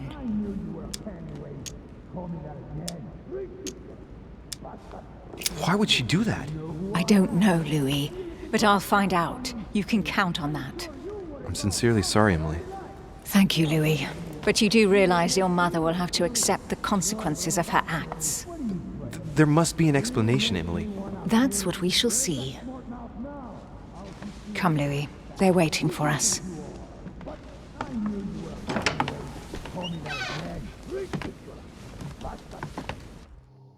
You will pay dearly, Peru. I'm sure you were involved somewhere along the line. That's right. Pretend you don't know. One piece of advice. Don't travel through France on your way back, or it'll cost you dearly. Calm now, my friends. Let's calm down. Everyone seems to be a little unnecessarily heated. Don't forget where you are, please. What's going on here exactly? Sir Gregory called us together to introduce the last guest. But hardly had we arrived when he set upon Monsieur Peru. And who is this charming character? Manuel Godoy, the Duke of La Alcudia. He's the head of the Spanish government, Monsieur de Richet. He's the one who, in practice, controls Spain. How could you dare do such a thing? Dios mío, you are all out of your minds! Really, Duke Manuel? What made you kick up such a fuss? What? Have you not heard? Well, let me inform you that yesterday morning at 10:22 a.m. precisely, in the middle of the Place de la Révolution in Paris, by decree of the National Convention which Monsieur Peru works for, King Louis was guillotined. What? Oh, no. The King of France is dead, gentlemen. Our monarchies are in danger. I have said it before. How dare they? Oh, dear. Oh, as if it... Gracious. Friends, let us calm down. Don't pretend to be surprised. He got a fair trial. Ridiculous. Bastard. He was sentenced to death by 361 votes to 360. You beheaded a king for one vote. Is that your democracy? What an obnoxious act. Until this, anything was possible. This political coup will have grave consequences. France is lost. Gentlemen, please. Let us take a step back a moment. In the name of holiness. He was the highest representative of God in France, Emily. Gentlemen, Duchess, we're all among people of reputable company here. We should be able to manage the conflicts of our nations in a respectful and orderly manner. I fully agree with you, sir. But... That's enough, sir. With whom do I have the pleasure of speaking? Louis Maras de Richet. Are you related to Sarah de Richet? Sarah is his mother, Duke. Gentlemen, this news affects us all, but I must ask you to remain calm. It's not the first time history has taken us by surprise. Let's ensure that our respective countries are allowed to respond appropriately to this news. Oh, rest assured. The response will not fall short, my friend. Good for you. Well, Your Grace, here I was preparing to introduce you as is proper, and you've beaten me to it. I'm delighted that we are all together at last. Our meeting will therefore be able to kick off shortly. I have just a few more little preparations to take care of before you all find out the reason for your presence here. In the meantime, I shall leave you to get to know one another. When you hear the bell, please proceed to the conclave room on my left, behind that door. I'll see you later.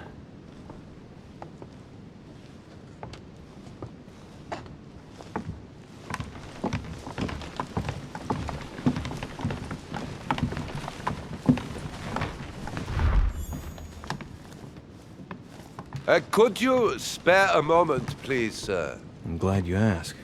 I want to talk to you, too. Of course. I heard about your mother's disappearance. He looks concerned. I don't know why, but I doubt it's from sympathy alone.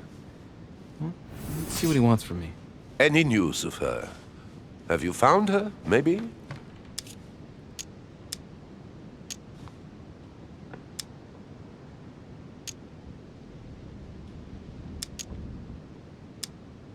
Why?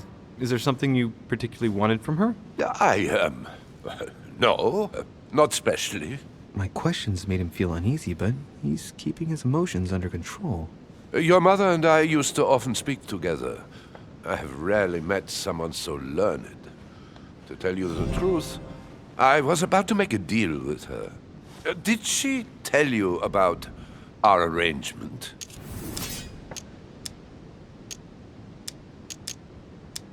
No, not at all.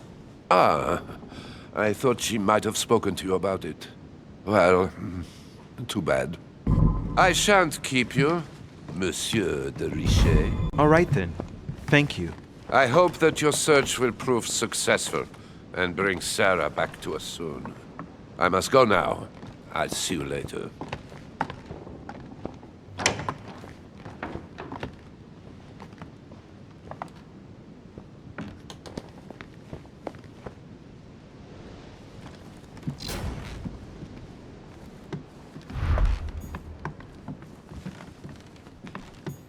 Chronicles of the Amber Princes. As I recall, Dorkin was my favorite character.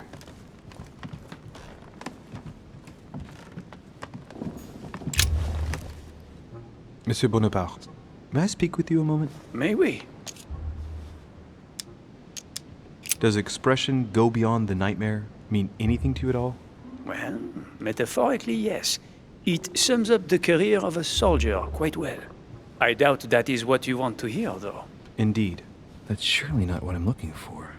Well, monsieur, if you are looking for a phrase book, Lord Mortimer must surely have one, given the number of books he has. You ought to check in the library of the tower. You never know.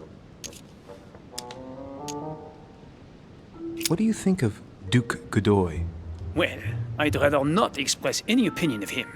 Why's that? His reputation is enough for me.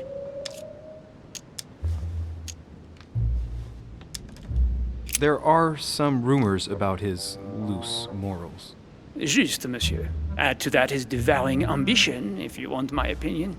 Playing at Loverboy rather than gaining merit for his career. It's a disgrace for any soldier. I understand your point of view.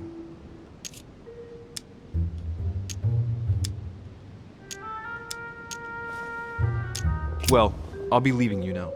Shall we meet up again later? Wait, monsieur. Any news of your mother? Unfortunately not, no. I hope to speak with her about my deal before I leave. Let me know if you find her. À plus tard, monsieur.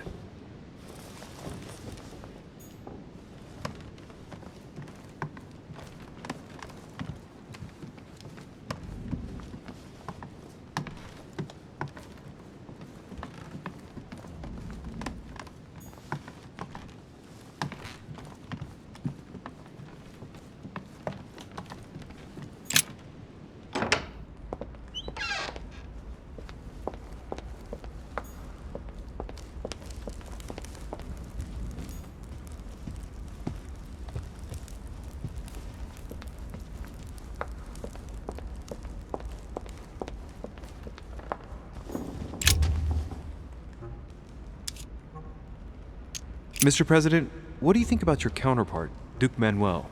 I'm very surprised he was able to accept Lord Mortimer's invitation, given the political situation in Spain. What do you mean? The situation is ready to explode with France over Catalonia. Well, the Duke must have a darn good reason to be absent and come here, mustn't he? When Lord Mortimer invites you, Louis, you come. It's always in your best interest. I wouldn't say that personally, but... Go beyond the nightmare. Does this line remind you of anything in particular? You've caught me unaware here, Louis. Let me think about it a second. No, nothing comes to mind. Sorry, Louis, but I am unable to help you. Mr. President, can you tell me a little more about the coming conference? Of course, Louis. That's why we're here. Lord Mortimer or Sir Gregory regularly organize meetings like this to put forward major projects. What do you mean by major projects? I'd prefer to let Lord Mortimer explain that to you, Louis. Let's say he brings together influential people in order to consider possible actions to undertake to guarantee the future of nations. Do you know the theme of the conference? Not in the slightest. None of the guests know the theme before arriving. But you'll see, everything will turn out fine. Don't worry. Well, thank you for your time. Don't mention it, my young friend. Regarding your question on the nightmare, don't hesitate to question the others about it. Maybe one of them knows more than I do. That's a good idea. Thank you once again. I'll see you in a little bit.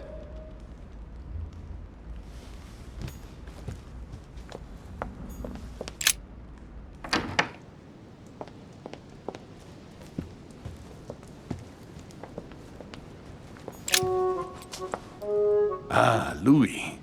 Just the man. Good Lord. How did the king come to be executed? I would think that the order would have intervened.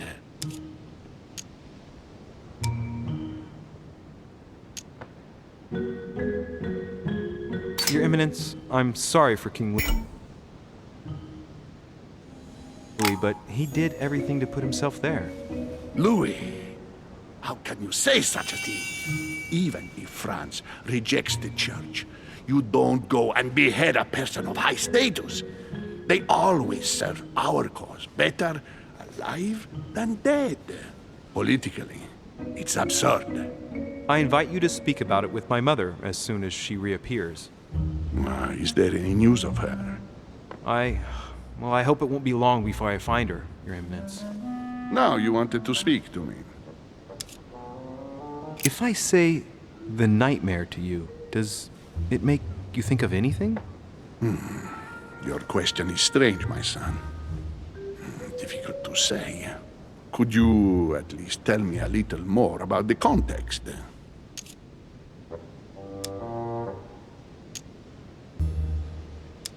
Well, I mean, if it were a place or an object found on this island, what would you think of first? The nightmare. No, I don't see anything. I'm sorry.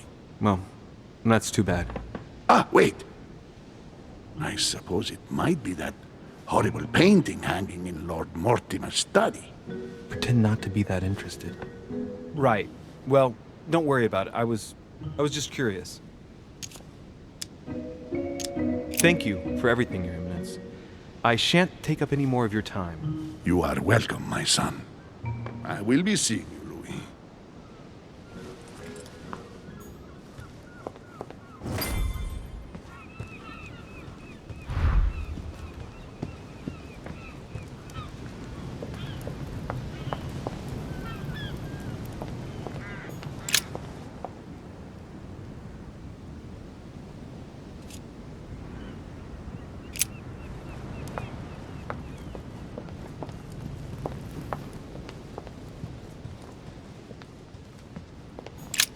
The lock is surrounded by a triple circle.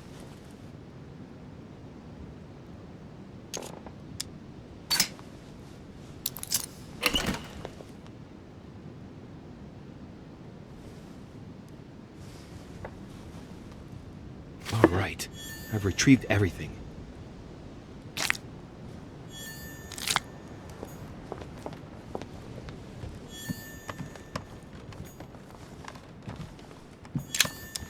Amber crystals.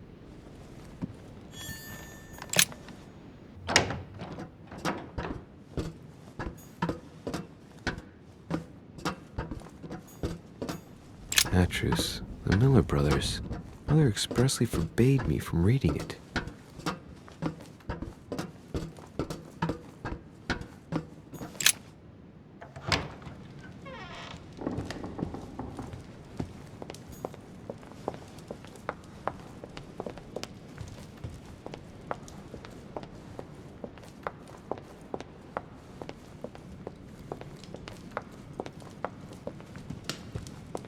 The Last Supper by Leonardo da Vinci.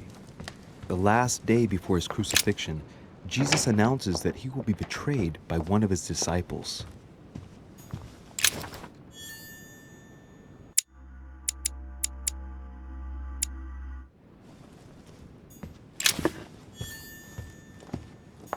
There's the alchemical symbol of the earth on the lid.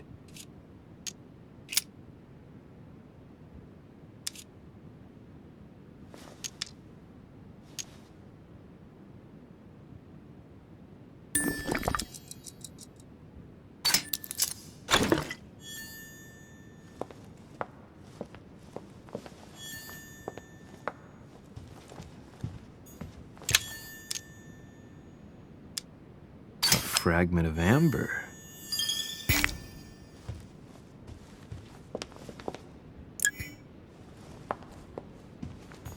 Golden elixir.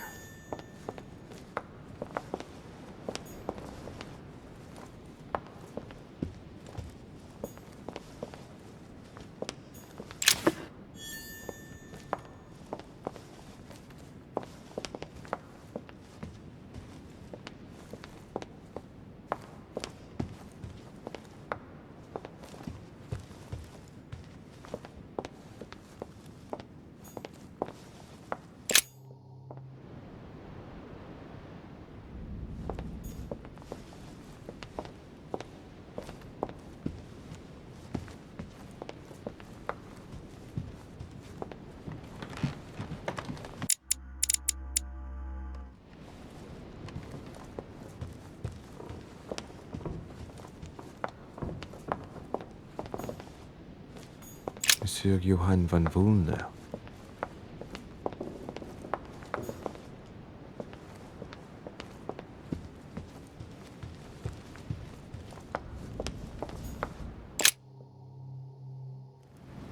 So, what did my mother mean by going beyond the nightmare?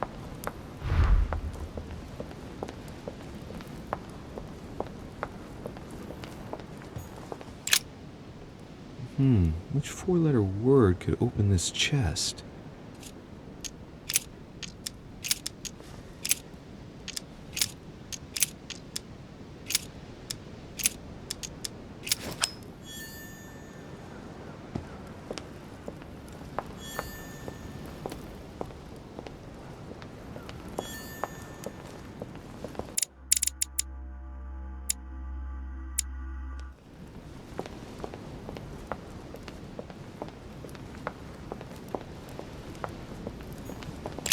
Book of the Mortimer family.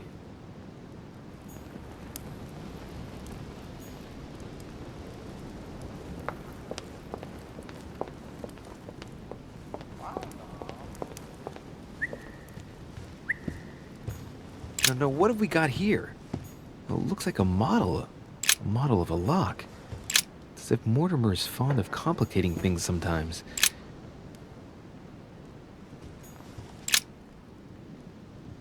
Let's take a closer look.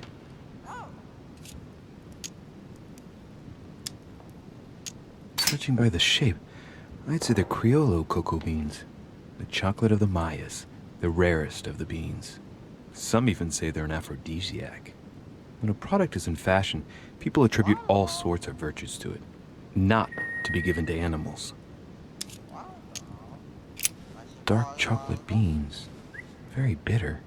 They're greatly prized in high society.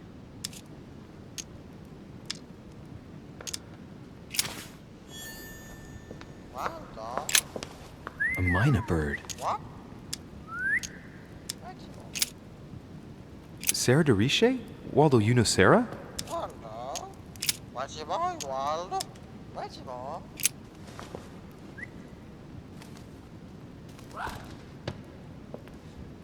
What have I done? Looks like I've killed him. Oh, shit. I better not hang around.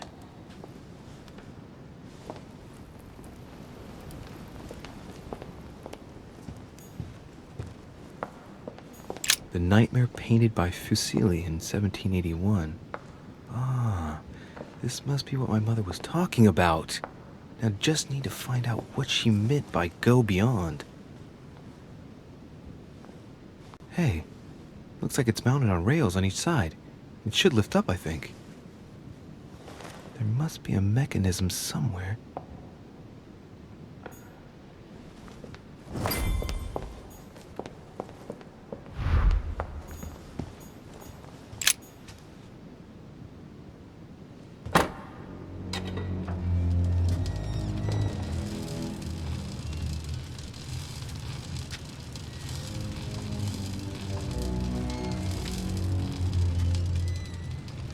Aha! I found it. Oh, what on earth is this? A ring lock now? Great. That's all I needed.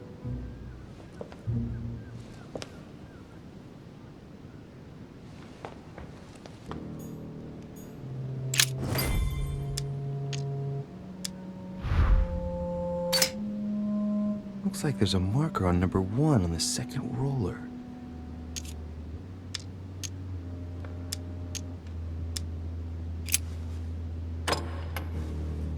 Well, I got it wrong. It doesn't matter.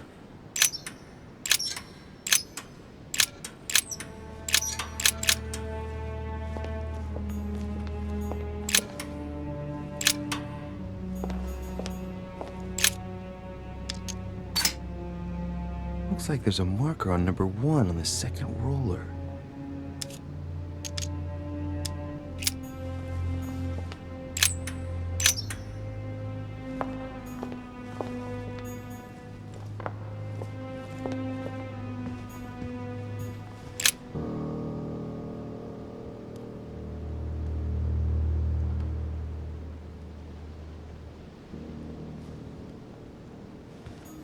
Now, what have we got here? Well, it looks like a model of a lock. It's as if Mortimer is fond of complicating things sometimes. Well, I hope I never have to try and unlock it.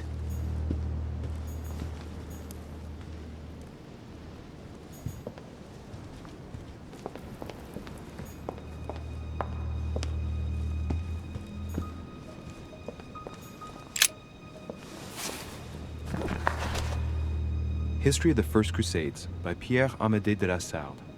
Hey, the dates indicate AL, and it looks like 4,000 years have been added to our calendar. Oh, that counting system again.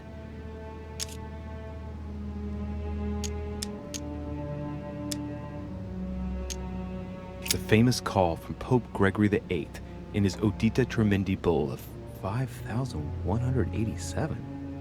Oh, the crusade where Richard the Lionhearted distinguished himself. It states the first sea blockade of Saint-Jean d'Acre was broken in the 12th month of 5,190 AL, whereas the siege had been going on for 2 years. The famous call of Pope Urban II. 20 years after the capture of Jerusalem from the Arabs by the Turks, Urban II convened the council. He promises a plenary indulgence to Christians who go and get Jerusalem back from the Turks.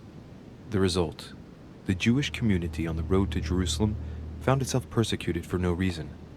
12,000 Jews would perish, not to mention the massacre of Ma'ara, where acts of cannibalism by Frankish crusaders were reported, or even the capture of Jerusalem, where approximately 30,000 were left dead. It signaled the beginning of centuries of wars of religion.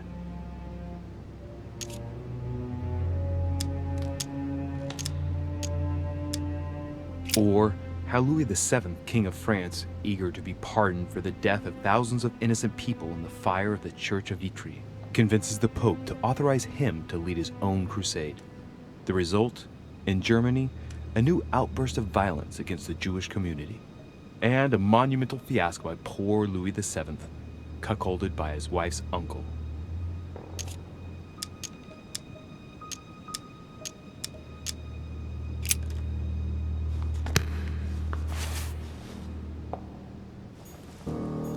This painting isn't finished. and it looks like Mortimer probably did it. Not bad, but you can't exactly say it's been done in the style of the period.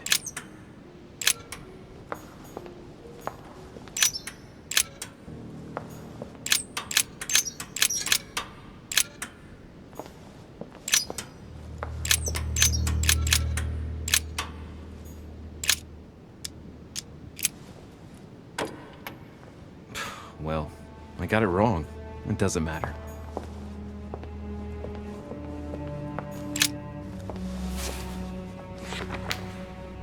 History of the First Crusades by Pierre Amédée de la Sarde. Hey, the dates indicate AL, and it looks like 4,000 years have been added to our calendar. Oh, that counting system again.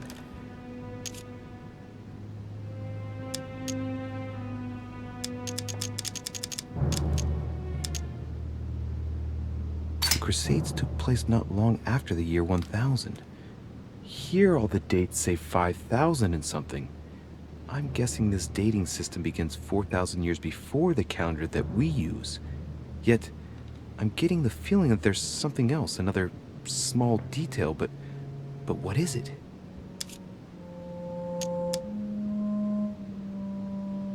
The author is Pierre Amédée de la Sarde, none other than the Grand Master of the Masonic Lodge of Paris.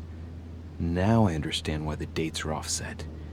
He's using dates based on the Anno Lucis, year 0 of the Masonic calendar, by adding 4,000 years to the Gregorian calendar. But I thought that calendar starts in March.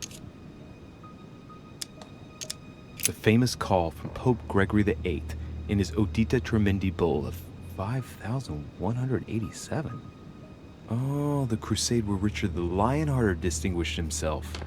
It states the first sea blockade of Saint-Jean d'Acre was broken in the 12th month of 5,190 AL, whereas the siege had been going on for 2 years.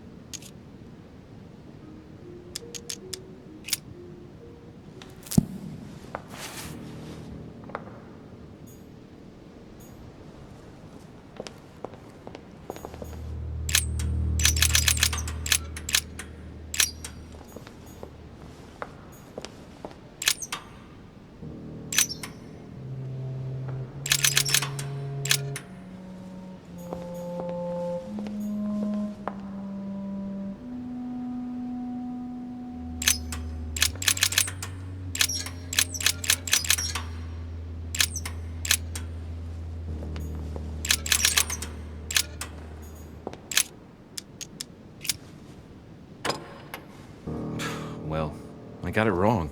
It doesn't matter.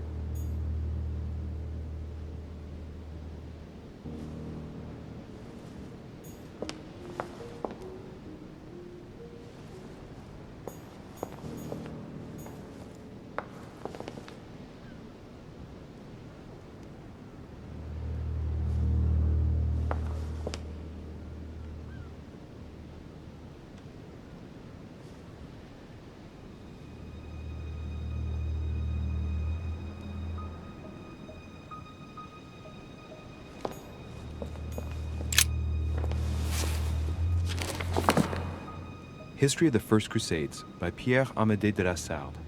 Hey, the dates indicate AL, and it looks like 4,000 years have been added to our calendar. Oh, that counting system again.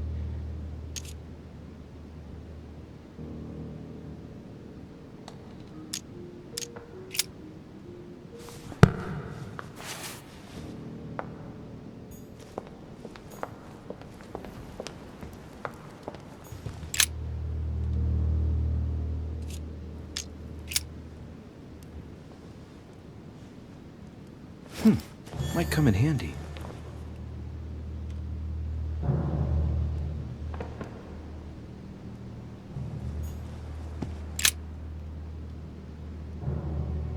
A painting depicting the Third Crusade. It's titled Winter Before the Fall of Saint-Jean d'Acre.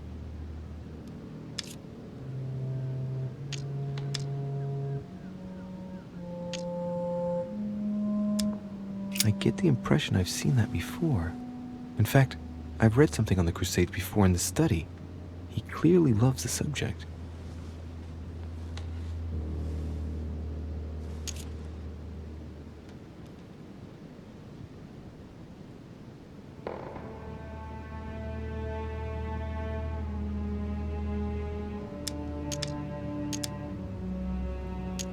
I get the impression I've seen that before. In fact, I've read something on the Crusades before in the study. He clearly loves the subject.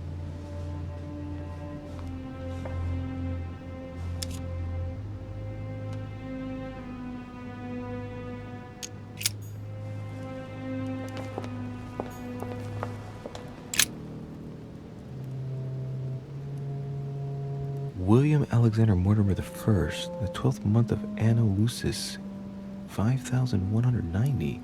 That's a funny date.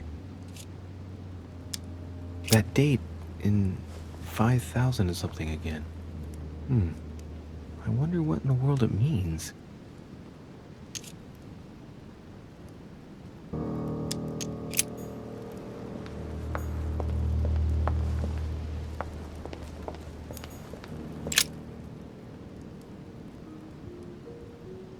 William Alexander Mortimer the First, the 12th month of Anno Lucis, 5190. That's a funny date.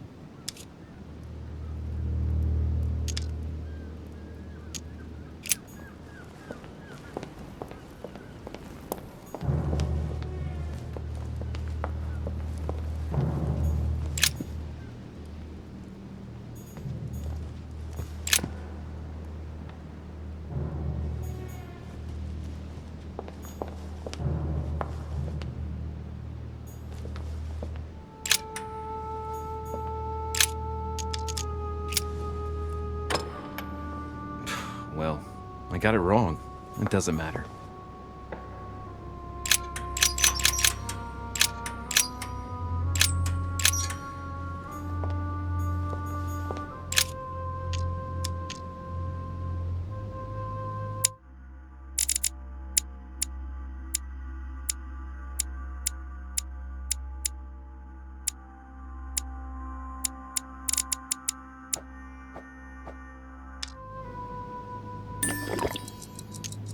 It's a complex mechanism. Looks like the third ring is a bit seized up. It gets stuck on number 9.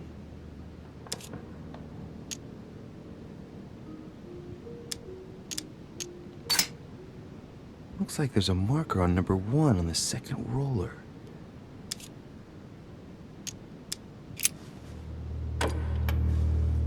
Well, I got it wrong.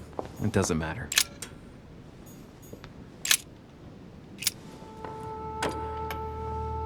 Well, I got it wrong. It doesn't matter.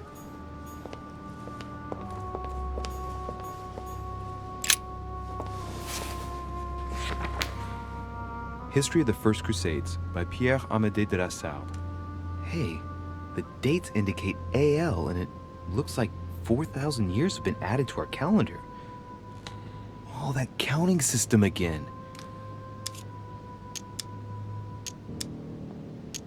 The Crusades took place not long after the year 1000. Here all the dates say 5,000 and something. I'm guessing this dating system begins 4,000 years before the calendar that we use. Yet, I'm getting the feeling that there's something else, another small detail, but what is it?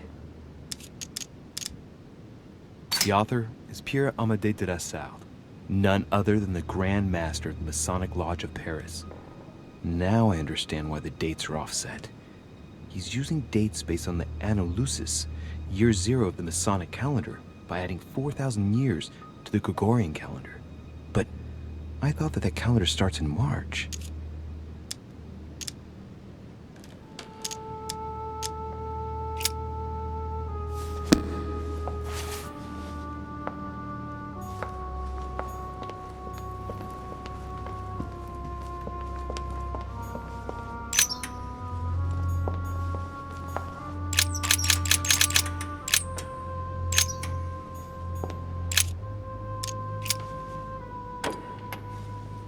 Well, I got it wrong. It doesn't matter.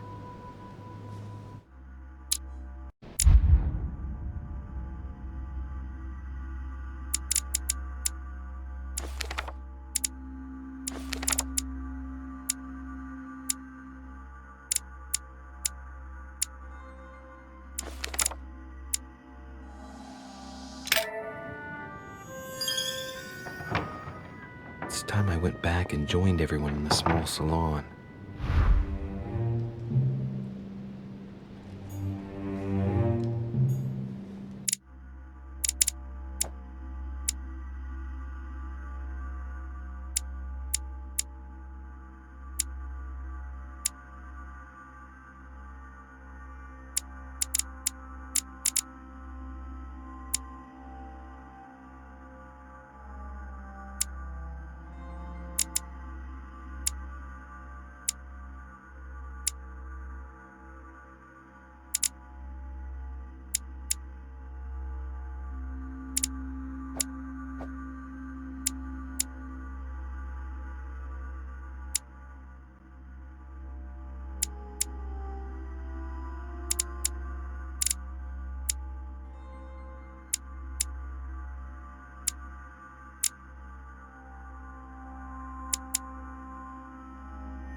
You are expected in the small salon, sir.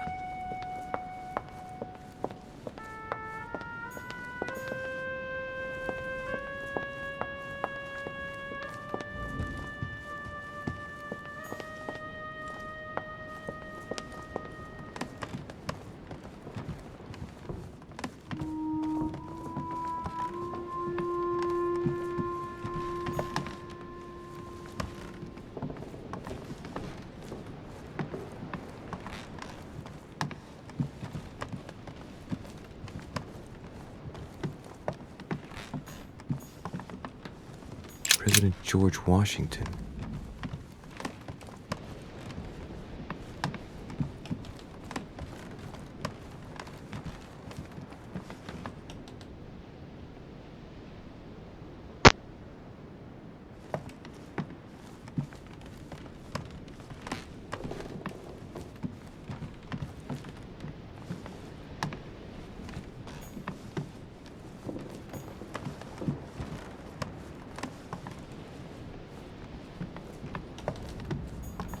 Huh, that's me.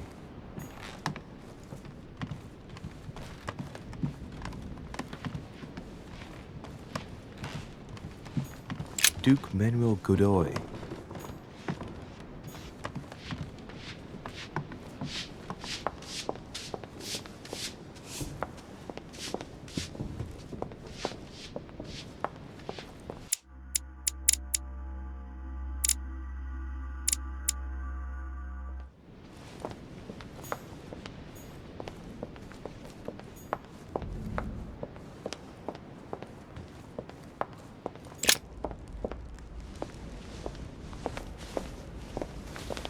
Emily, I must speak to you. What's the matter, Louis?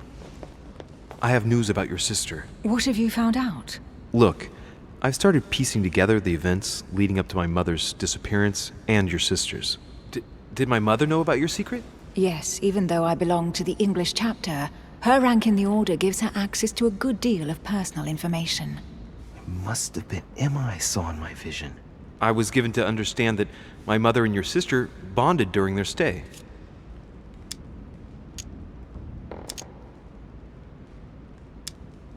They kept up a secret correspondence, which makes me think they were suspicious of someone. And did you find out who it was? No, but von Wollner is mentioned. They were planning to make a quick getaway and were looking to hide something beforehand. Have you got these messages? Yes. Go ahead, take a look. I see. I must say, thanks for your honesty, Louis. Should I speak to her about my vision? If what I saw is true, she might want to take revenge.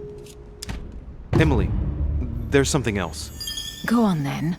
It's about your sister. I don't know what happened exactly, but it's possible that my mother had a go at her. I know, Louis.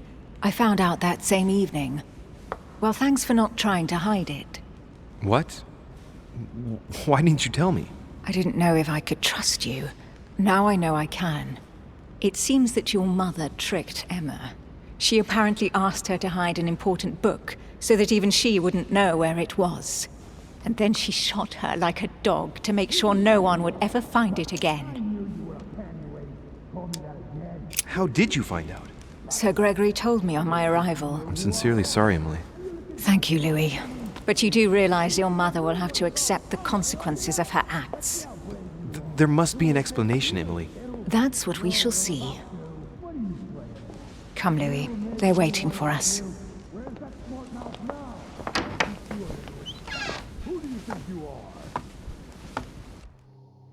You will pay dearly, Peru. I'm sure you were involved somewhere along the line. That's right. Pretend you don't know. One piece of advice. Don't travel through France on your way back, or it'll cost you dearly. Calm now, my friends. Let's calm down. Everyone seems to be a little unnecessarily heated. Don't forget where you are, please. What's going on here exactly? Sir Gregory called us together to introduce the last guest. But hardly had we arrived when he set upon Monsieur Peru. And what has Mr. Peru done to once again provoke someone's anger? We don't really know just yet. I get the feeling it won't be long before it gets out. How could you dare do such a thing? Dios mío, you are all out of your minds! Really, Duke Manuel? What made you kick up such a fuss? What? Have you not heard? Well, let me inform you that yesterday morning at 10:22 a.m. precisely, in the middle of the Place de la Révolution in Paris, by decree of the National Convention which Monsieur Peru works for, King Louis was guillotined. What? The King of France is dead, gentlemen. Our monarchies are in danger. I have said it before. How dare they? Oh, dear. Oh, as if...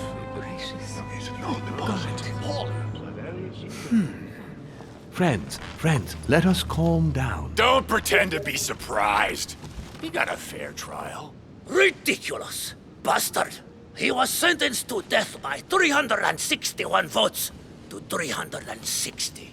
You beheaded a king for one vote! Is that your democracy? What an obnoxious act. Until this, anything was possible. This political coup will have grave consequences. France is lost. Gentlemen, please. Let us take a step back a moment. In the name of holiness. He was the highest representative of God in France, Emily. If I remember rightly, what Mother told me one night, King Louis was secretly also part of the Order. I wonder what impact his death will have on us. Sad news, sir.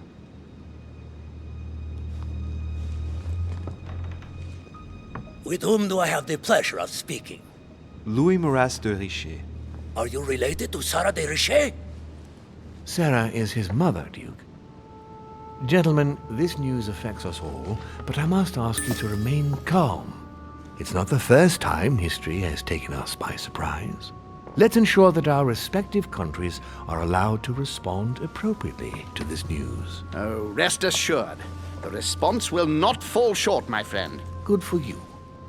Well, Your Grace, here I was preparing to introduce you as is proper, and you've beaten me to it. I'm delighted that we are all together at last. Our meeting will therefore be able to kick off shortly. I have just a few more little preparations to take care of before you all find out the reason for your presence here. In the meantime, I shall leave you to get to know one another. When you hear the bell, please proceed to the conclave room on my left, behind that door. I'll see you later.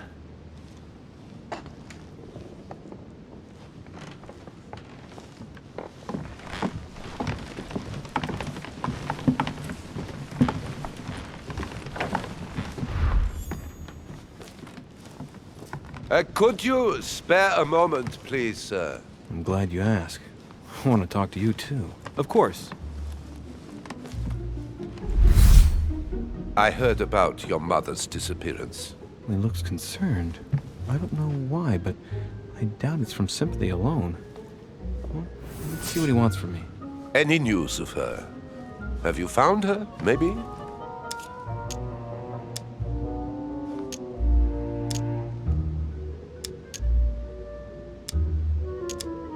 Hear you speak, it sounds like you and my mother were close. Let's say I hold your mother in high esteem, yes. We were even planning to work together. That's what he was getting at. Did she tell you about our arrangement? Of course she did. Perfect. I'm glad to know it. So, how should we proceed then? What do you mean? Oh, come, sir. No point pretending. You know. You obviously have no idea what I'm talking about, do you? You might have come across some old books in her belongings, perhaps?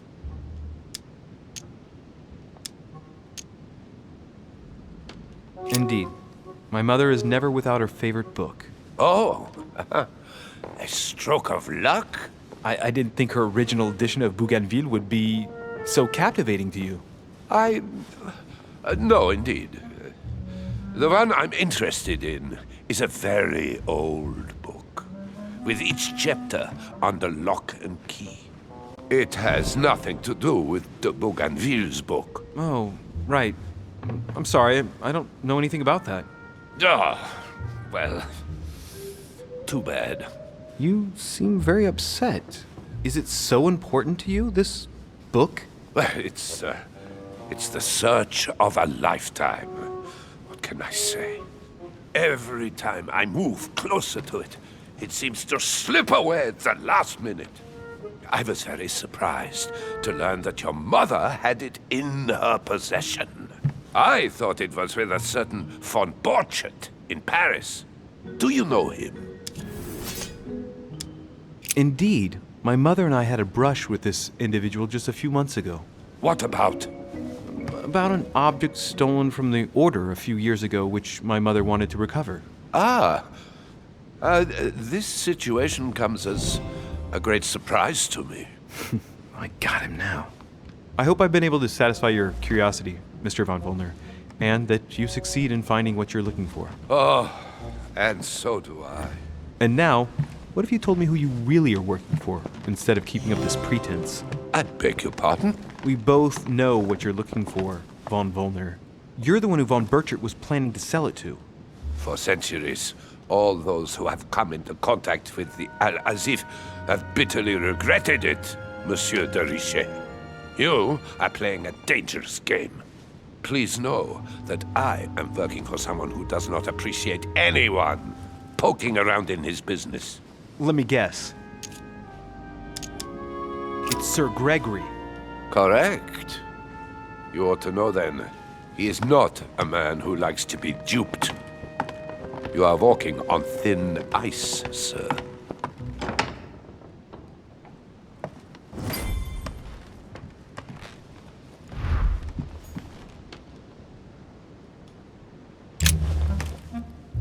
Monsieur Bonaparte, may I speak with you a moment? May we?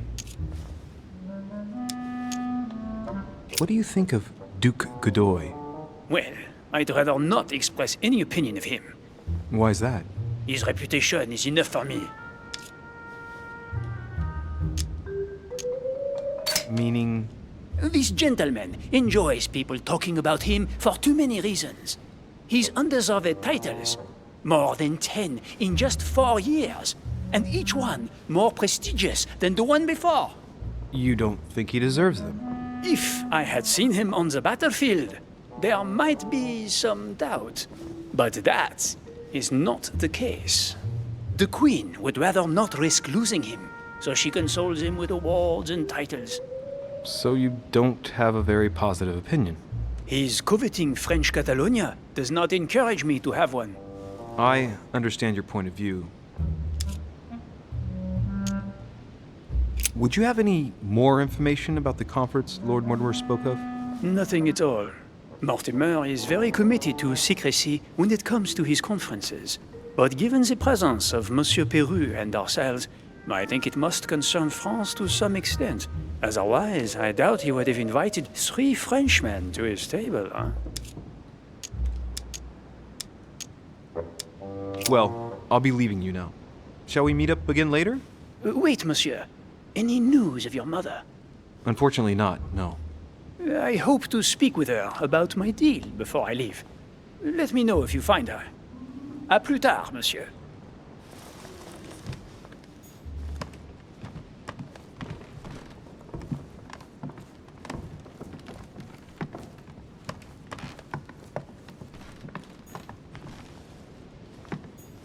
Chronicles of the Amber Princes.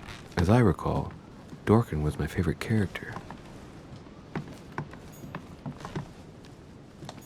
Chronicles of the Amber Princes. As I recall, Dorkin was my favorite character.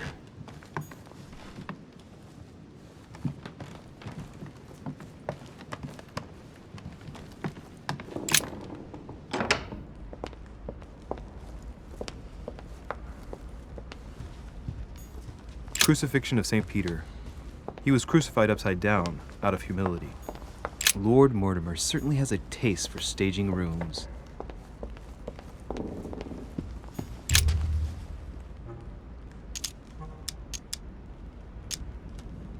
Mr. President, can you tell me a little more about the coming conference? Of course, Louis. That's why we're here. Lord Mortimer or Sir Gregory regularly organize meetings like this to put forward major projects. What do you mean by major projects? I'd prefer to let Lord Mortimer explain that to you, Louis. Let's say he brings together influential people in order to consider possible actions to undertake to guarantee the future of nations. Do you know the theme of the conference? Not in the slightest. None of the guests know the theme before arriving. But you'll see, everything will turn out fine. Don't worry. Mr. President, what do you think about your counterpart, Duke Manuel? I'm very surprised he was able to accept Lord Mortimer's invitation, given the political situation in Spain. I wonder what promise Lord Mortimer could have made to make him agree to come here, given the circumstances. Who knows? Well, thank you for your time. Don't mention it, my young friend.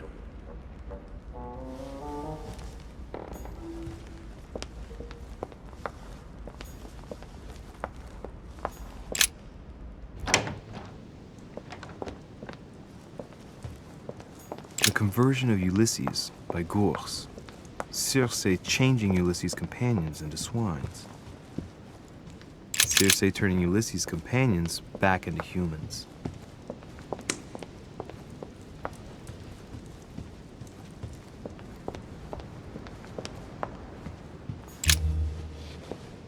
Ah, Louis. Just the man. Good Lord.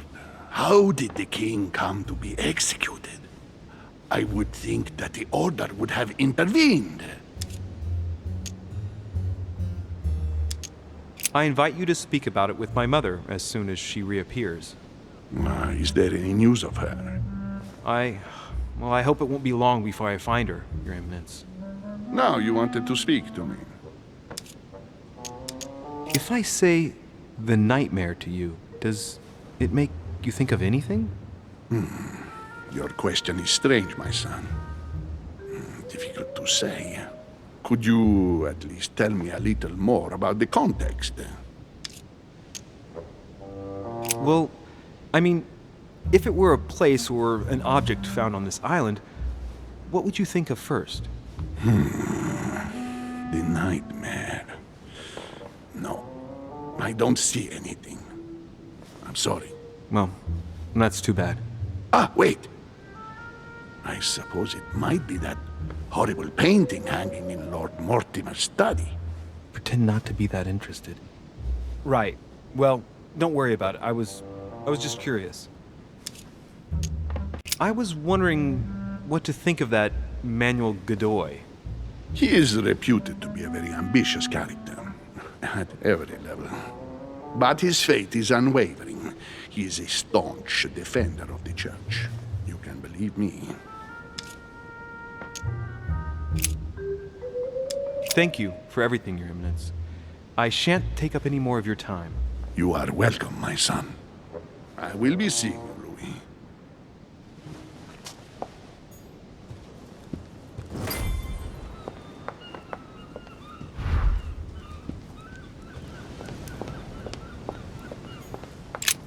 The lock is surrounded by a triple circle.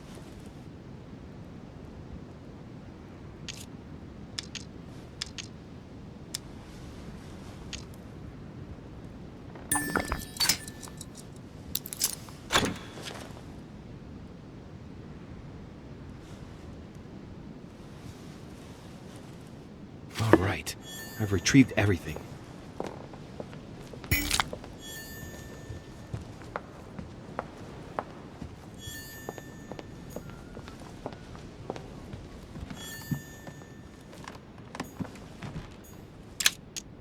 Amber crystals.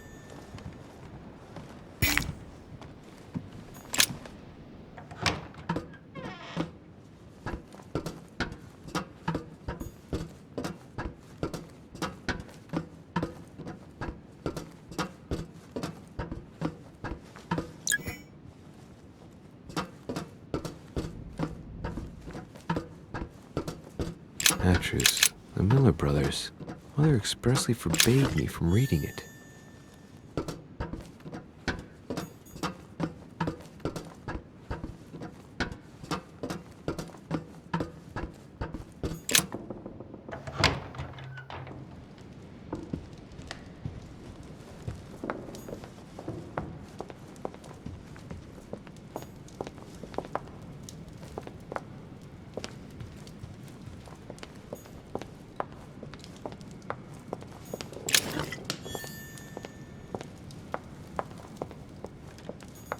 A meeting between Louis XIV, The Company by Rembrandt.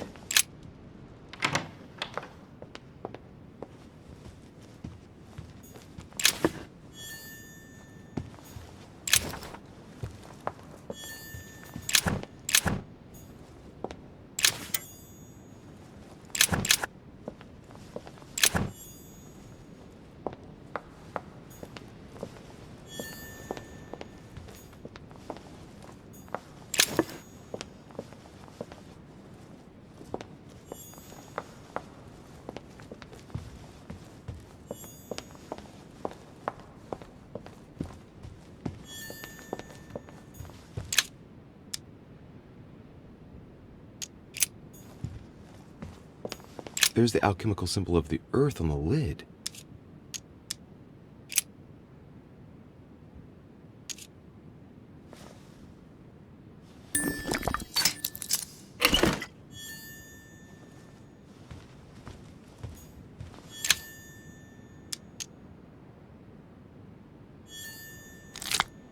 A fragment of amber.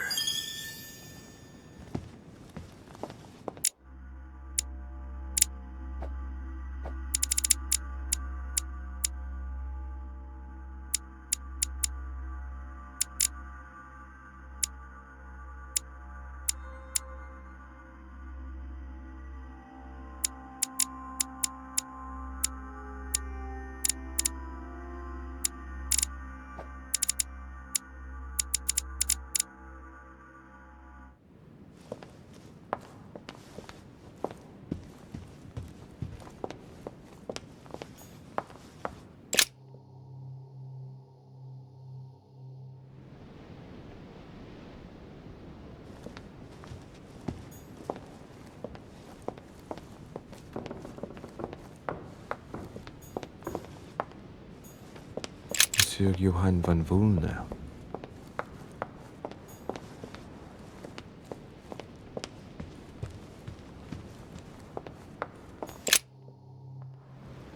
So, what did my mother mean by going beyond the nightmare?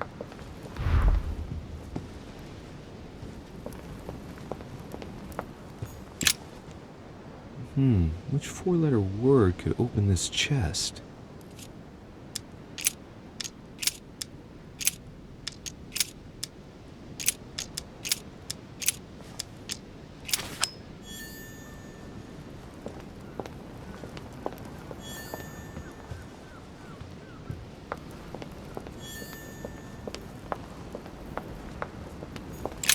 Book of the Mortimer family.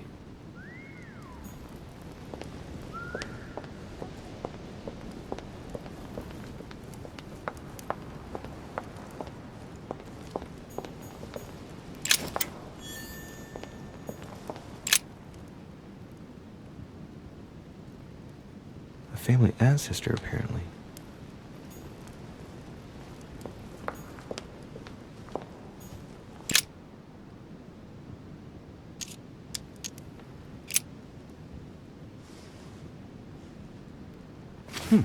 Might come in handy.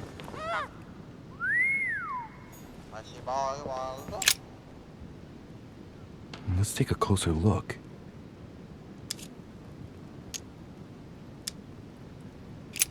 Dark chocolate beans. Very bitter. They're greatly prized in high society.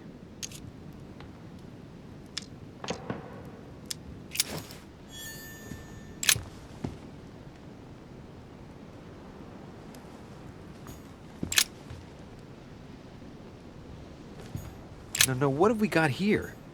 Oh, it looks like a model. A model of a lock. It's a mina bird. Sarah de Riche? Waldo, you know Sarah? Well, Waldo, is your master good?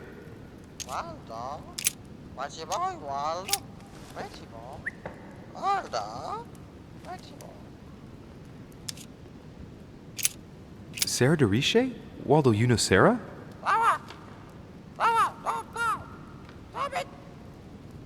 What? Repeat that, Waldo. Sarah? What about Sarah?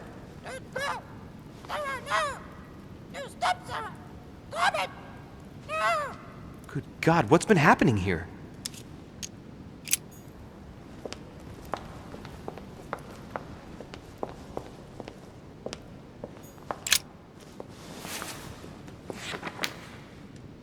It's a book on the history of the Crusades. I don't think it has any connection with my research.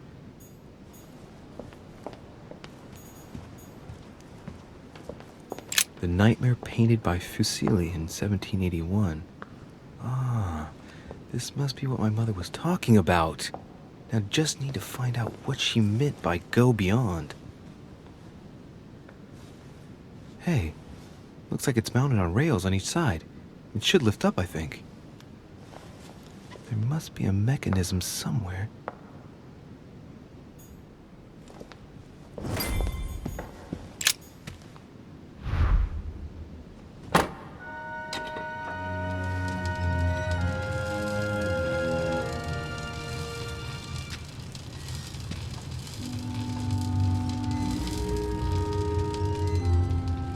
Aha!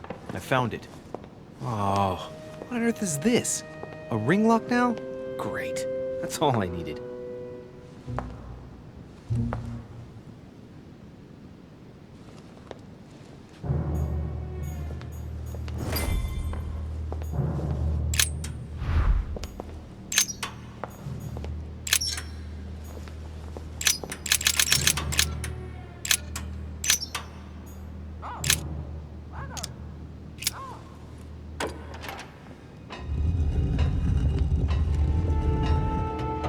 Open sesame.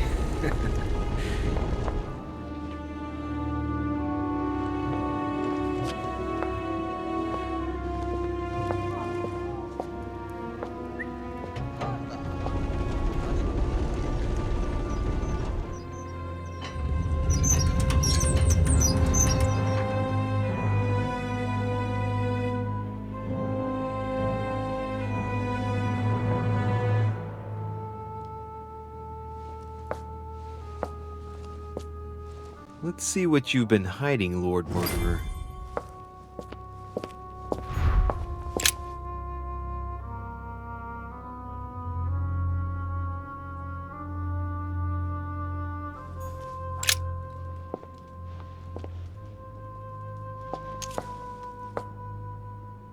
A fine-looking map of the Orient, indeed.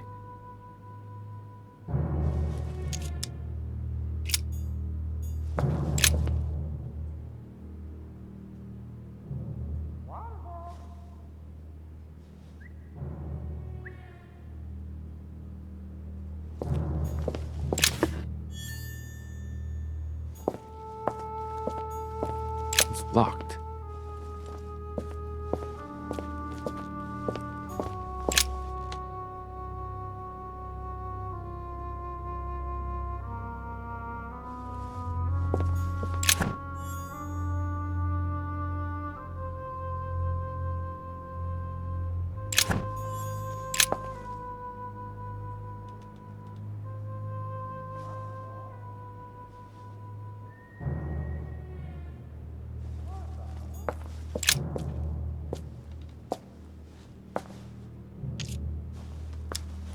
shows the forces present in Europe.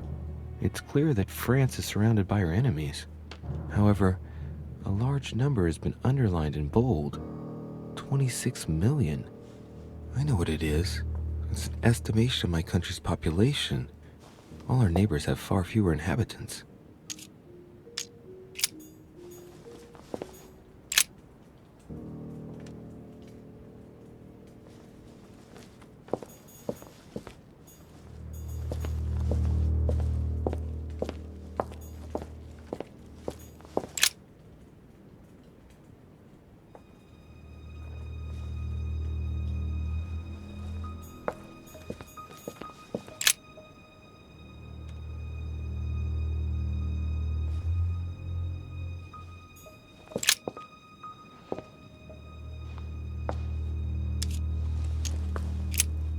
This shows the forces present in America.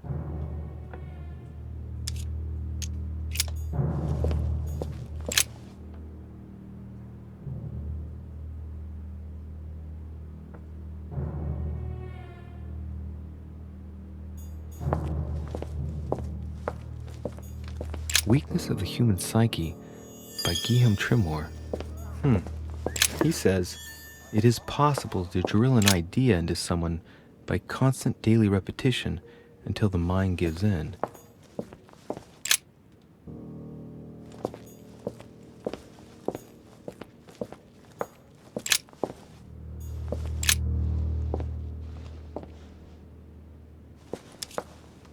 It shows the forces present in Africa. This is unexpected activity in this sector. It looks like there are also many unknowns even for Mortimer.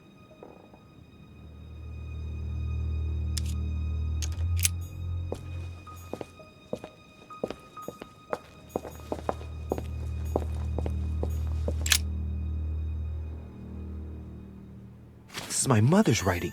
I've picked up her trail. What is she up to? Obviously, she wants to lure Mortimer somewhere, but where? The only clue she's left for Mortimer is this stone sword. It must be intentional. It looks like a decorative sword, like from a statue, for example. And judging by the state of it, I'm guessing it's been left outside for a long time. I have absolutely got to find out where it came from.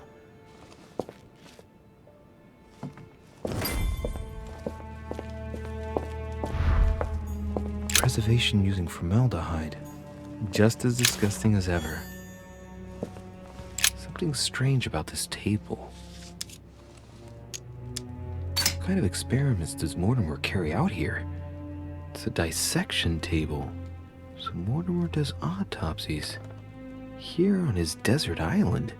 But who is he doing autopsies on then? The little surgeon's perfect collection.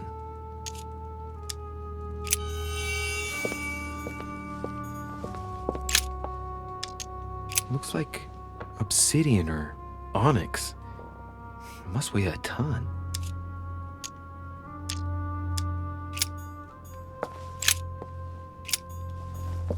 These are feathers. Pigeon, probably. A skeleton by the name of Gustav, if the plaque on the plinth is anything to go by.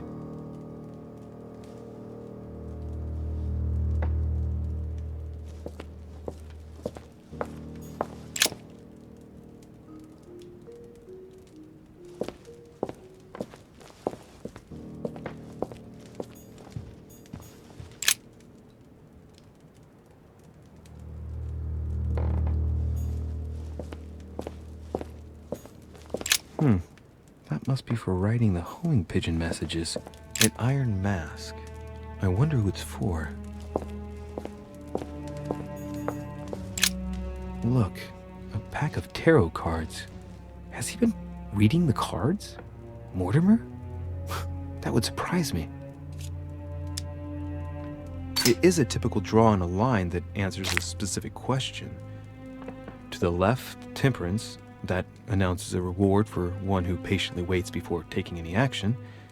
And in the middle, the chariot, which symbolizes triumph and business success.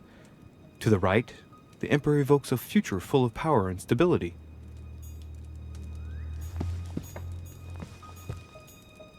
goat skulls, chicken legs, 3 rusty old nails. They're about 20 centimeters long.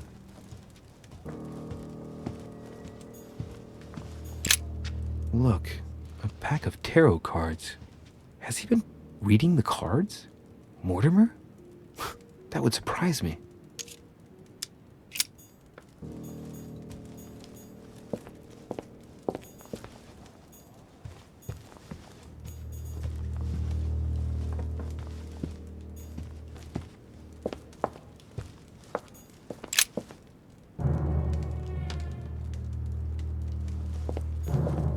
Table of alchemical elements. So, Lord Mortimer also studies alchemy?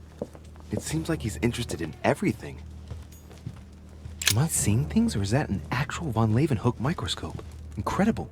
Mortimer really is at the cutting edge of science. Even at the Order, it took us ages to get one of those. A chest with a motif representing the alchemical symbol of fire.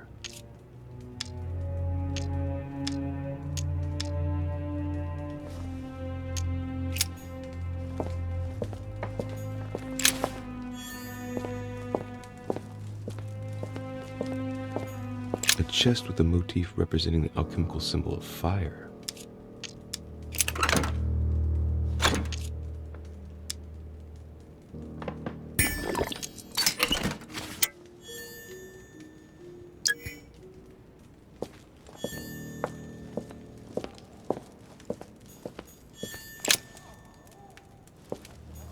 Carmelite water.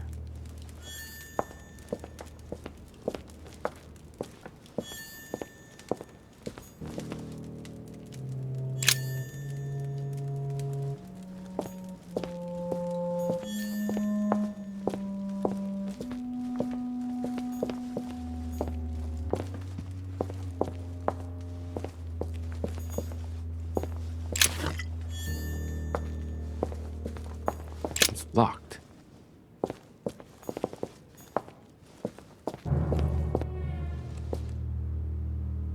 Oh shit. How am I gonna get out of here now?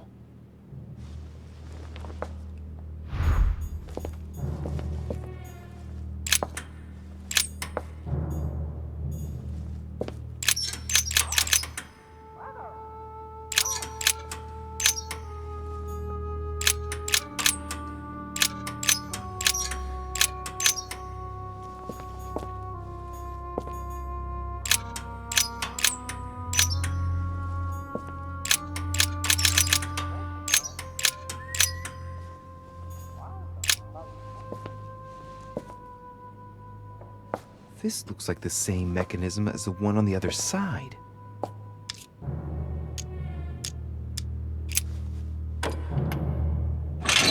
Whoa, whoa. If the grid closes a bit more every time I enter a wrong date, I'd better not mess up again. It doesn't seem to be working.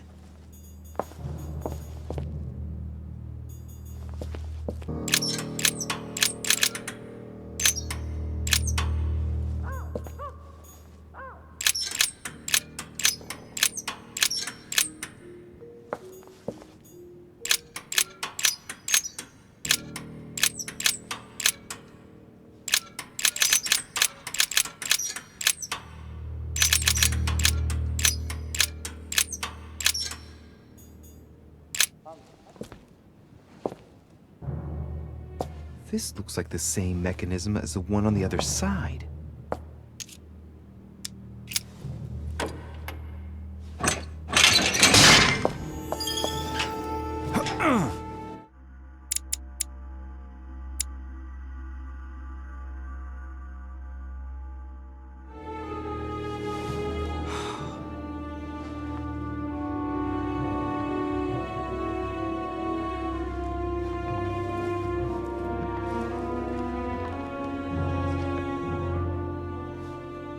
Wheels are stuck. Shit! I'm cornered like a rat.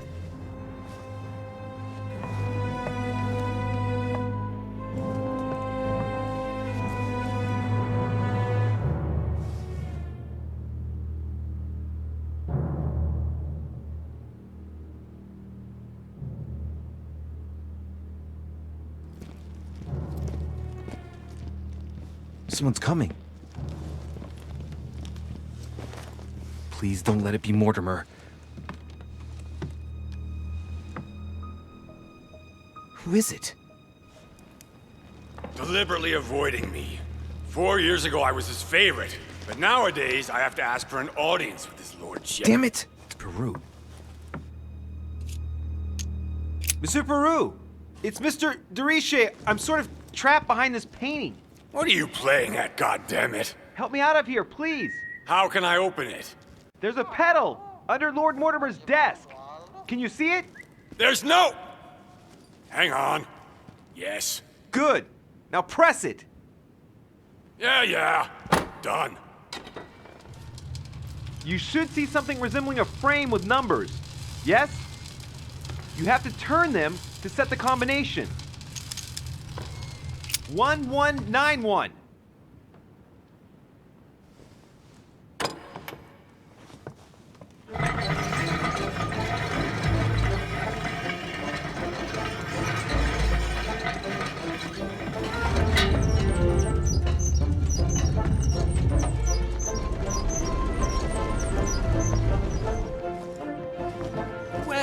Well. Poking our nose into Mortimer's little secrets, are we? You do surprise me. It's not what you're thinking. I'll explain everything. No, you will not, sir. It has nothing to do with me, and by the way, I never even saw you. So, I'll be on my way now. Thanks again. I'm indebted to you. I won't forget this. Yeah. Goodbye.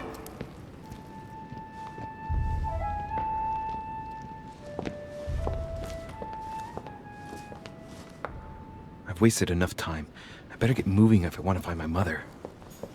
This painting isn't finished, and it looks like Mortimer probably did it.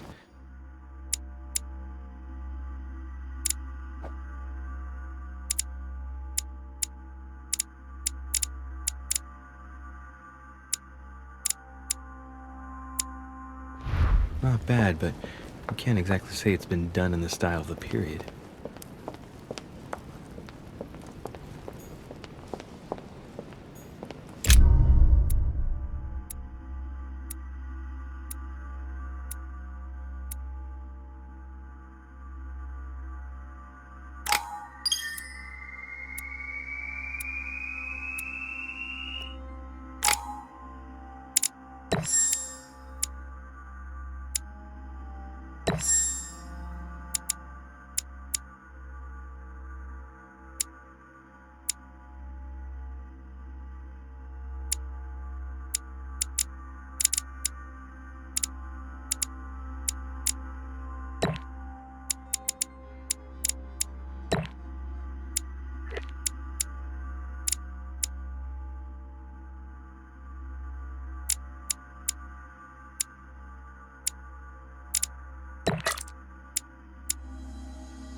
This note is about a meeting with Lord Mortimer.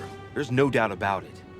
All right, I need to find out where the sword that came with it's from in order to find Mother. You're joking, I hope. Don't tell me you've done that. Really? How do you expect me to guess? Oh, for God's sake, just ask them.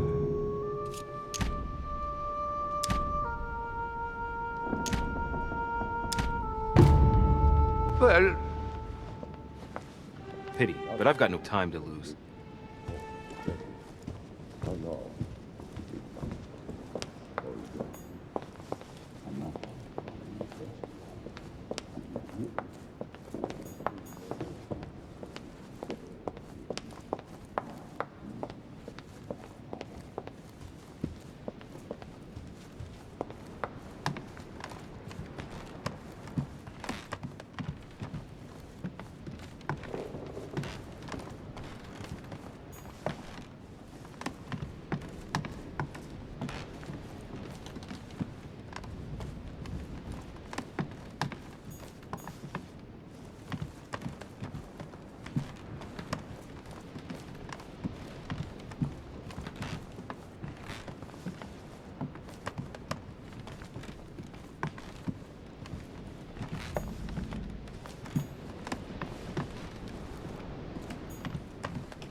Lord Mortimer certainly has a taste for staging rooms.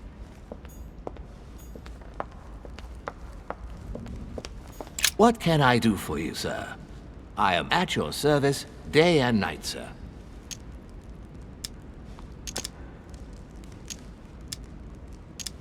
As I was unable to bring my personal effects with me, I was wondering if you could find me a few items.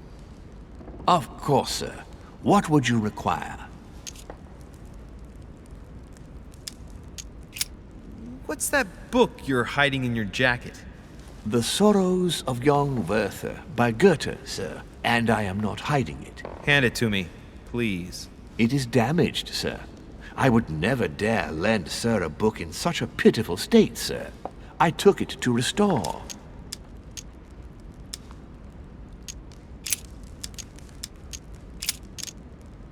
Could you tell me where this sword comes from, please? Certainly, sir. How did such a sword come into sir's hands?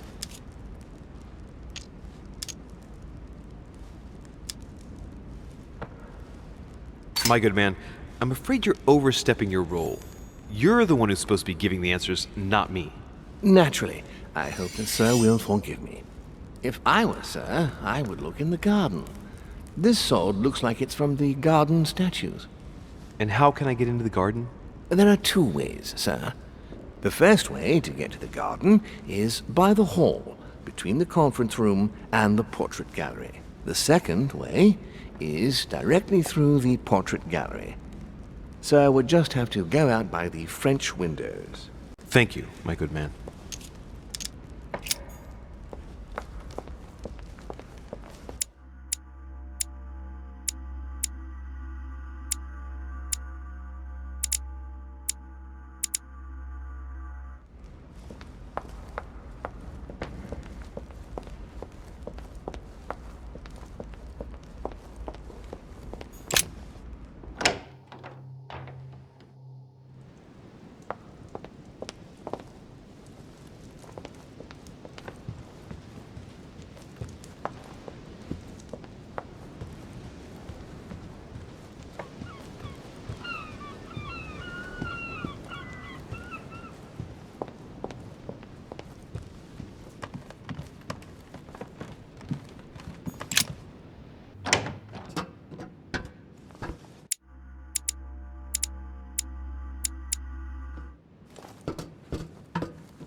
Is everything all right, my young friend?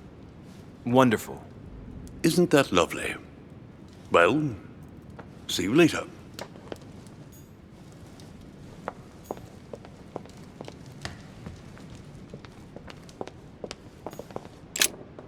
The sword probably came from this garden, but what could it have been used for? Ariadne. In Greek mythology, she helped Theseus get through the labyrinth. Looks like there's a crack in the region of the heart. Let's see. A crack as long as my finger.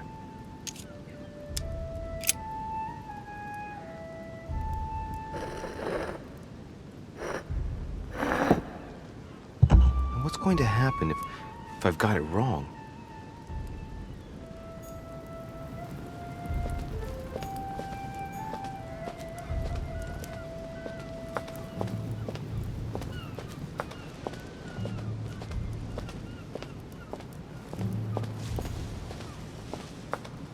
Carmelite water will give me a little reprieve.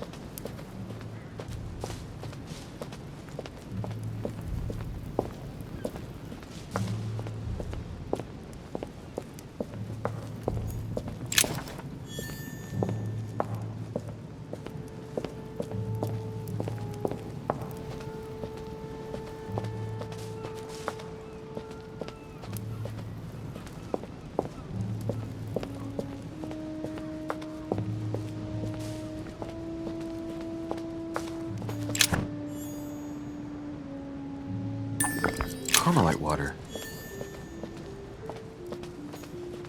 Icarus.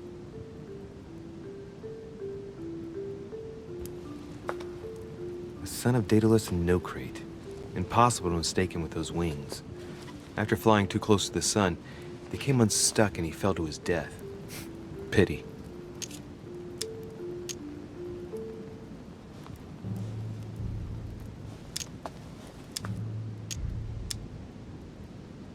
Well, let's keep going.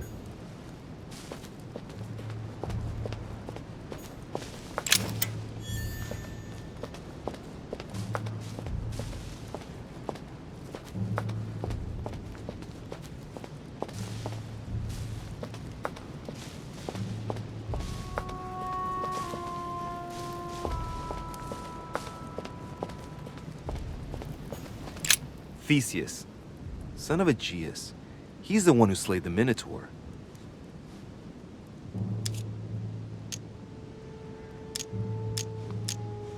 Looks like a crack has been made on his torso. It's as long as a finger. I'd say between 6 and 8 centimeters. I wonder if Mother managed to solve this enigma.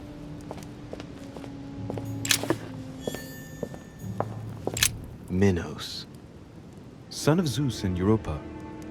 If I remember correctly, he was the king of Crete. Married to Pasiphae, he had many children, including the famous Ariadne, whom history remembers for her thread. Hey, there's a crack in that statue. The crack is in the region of it's a thin crack as long as a finger. A blade could easily enter.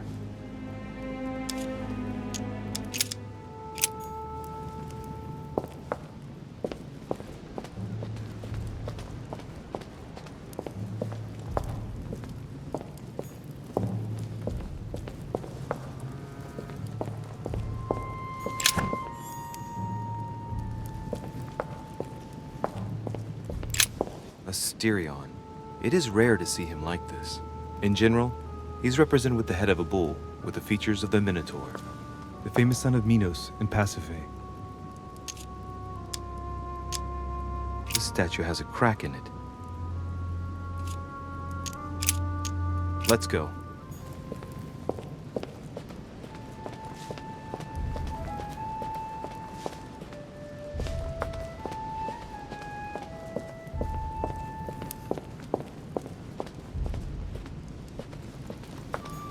Daedalus. He's the architect of the labyrinth, and if I'm not mistaken, he's also the father of Icarus.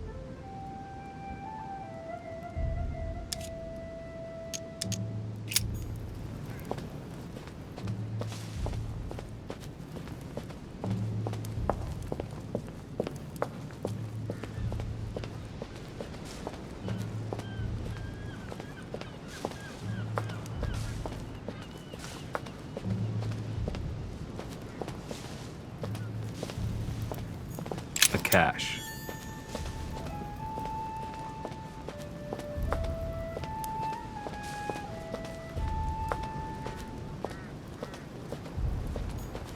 Here's the famous Ariana's thread, thanks to which, if I remember rightly, Theseus avoided getting lost in the labyrinth.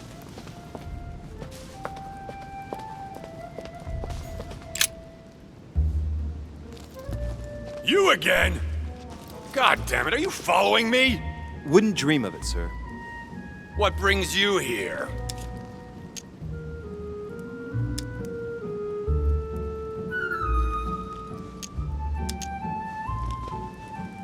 I tell you what I'm looking for, Monsieur Peru. Will you promise to keep it to yourself? Hell no. And anybody who gives you a promise like that is an unmitigated liar. Trust no one, Monsieur de Richet, or you'll soon be a dead man. I bid you good luck. You'll need it.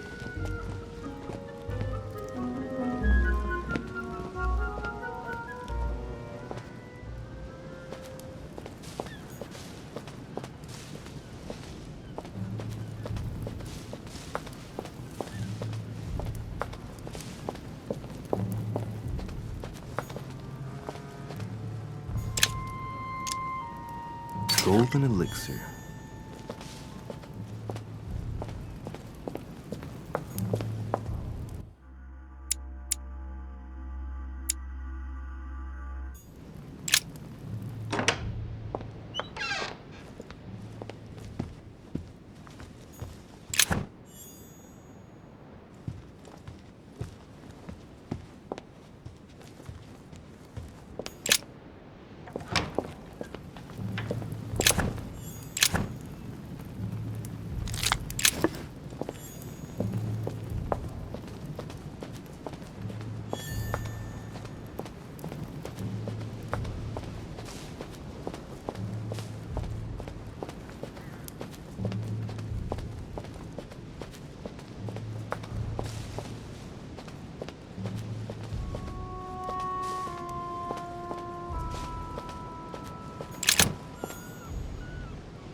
Pasiphae, daughter of Perseus and sister of Circe.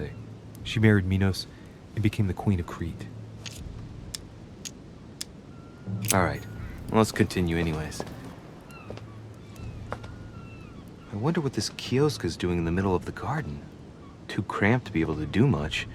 Well, there must be something going on there.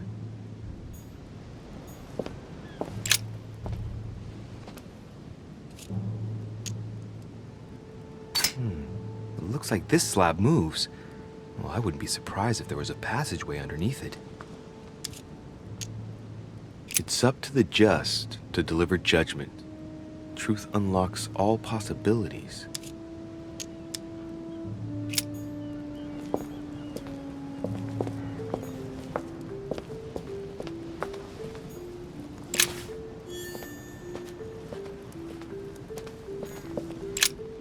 What is that? It's like a sort of opening mechanism.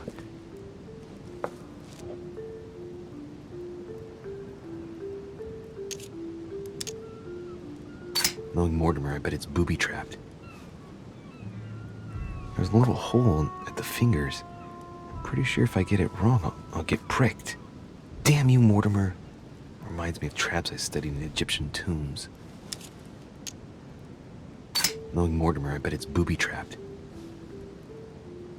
There's a little hole at the fingers. I'm pretty sure if I get it wrong, I'll get pricked. Damn you, Mortimer. Reminds me of traps I studied in Egyptian tombs.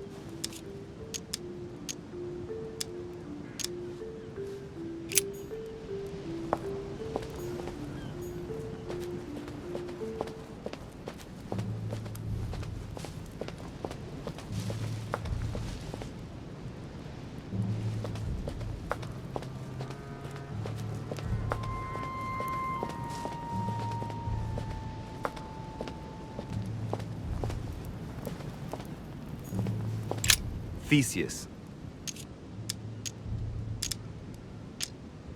He's the son of Aegeus. He became the mythical king of Athens, the unifying king. Pity, he's generally only remembered for having slayed the Minotaur.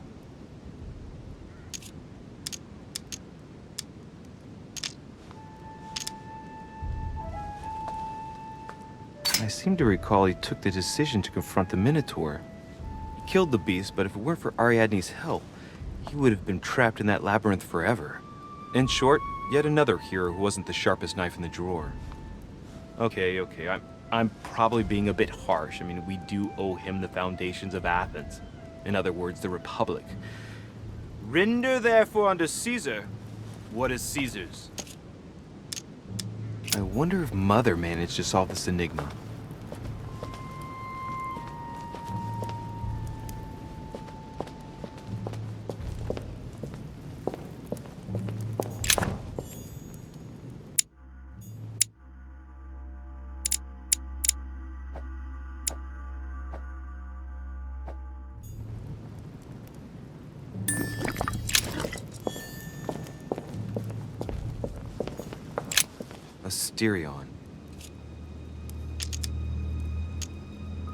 Asterion, son of Minos and Pasiphae.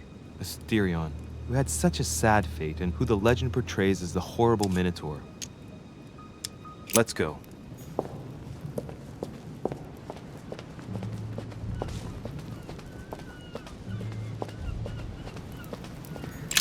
Pasiphae, daughter of Perseus and sister of Circe.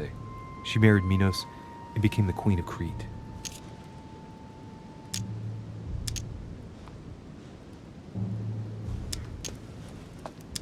All right, let's continue anyways.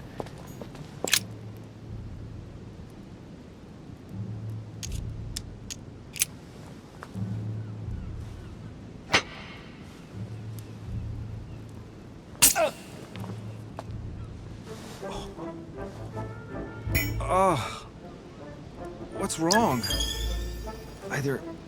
I'm imagining.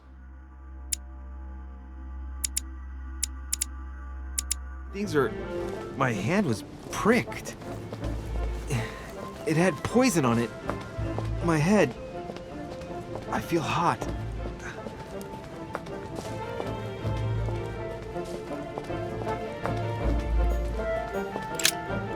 Ariadne. Try something else.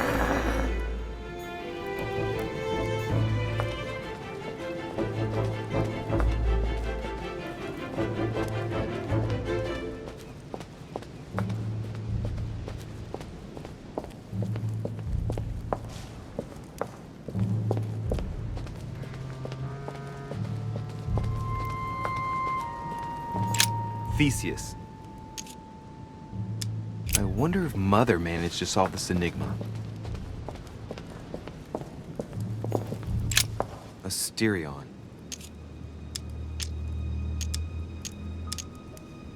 This statue has a crack in it. Right. We'll soon see.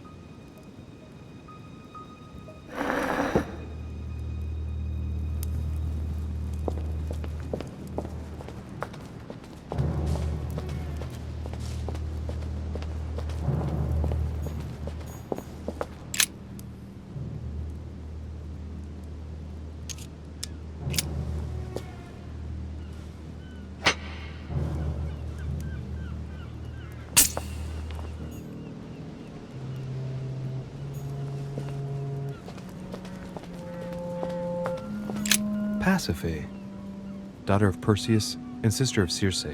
She married Minos and became the queen of Crete. I seem to recall that her fate was not something you'd want. She was punished for the sins of her husband. She had to mate with the sacred bull of Poseidon. 9 months later, she gave birth to Asterion, better known as the Minotaur. It's crazy to see to what extent women have always been mistreated. When they're not harpies, gorgons, and other witches, they become victims. She has no cracks. For once justice is done, she won't pay for the errors of the others.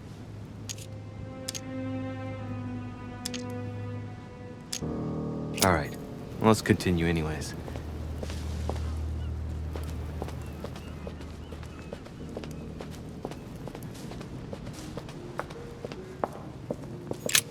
Asterion.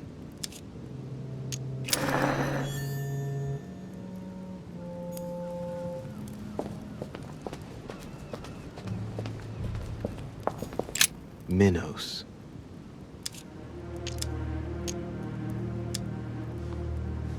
The crack is in the region of the heart.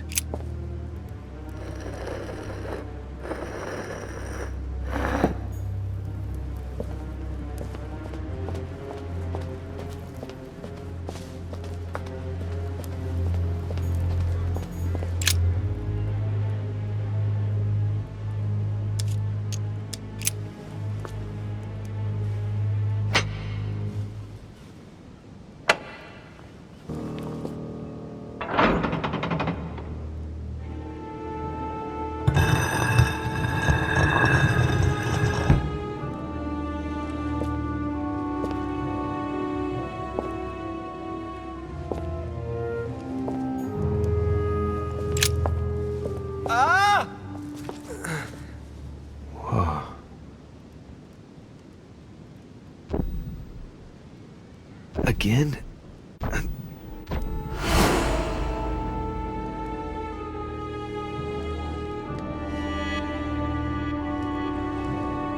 I You can't be serious, Manuel. You know that's not going to happen. You must leave me alone now. I have agreed to everything. Even to... Agreed?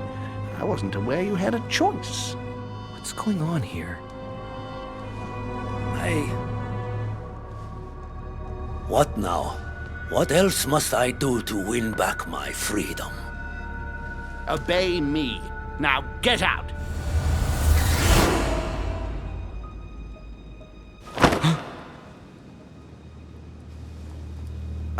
What was that? That's the third time in 3 days.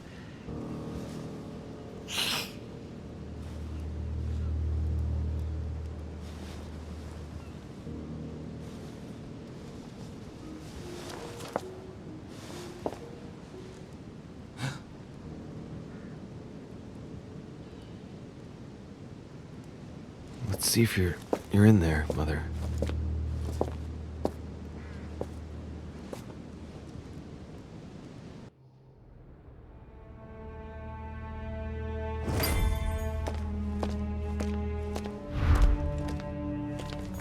Amber.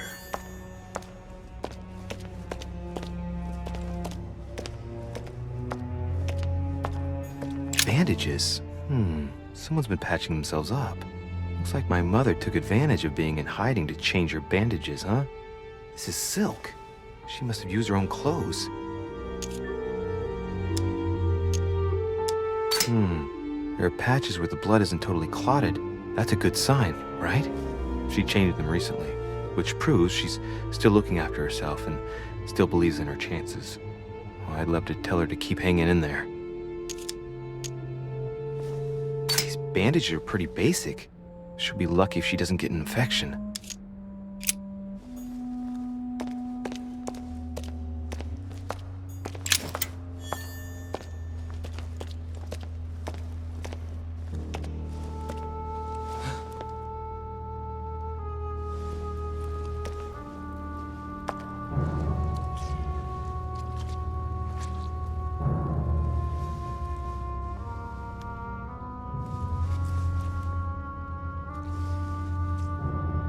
Damn it, Mother. Now what's happened?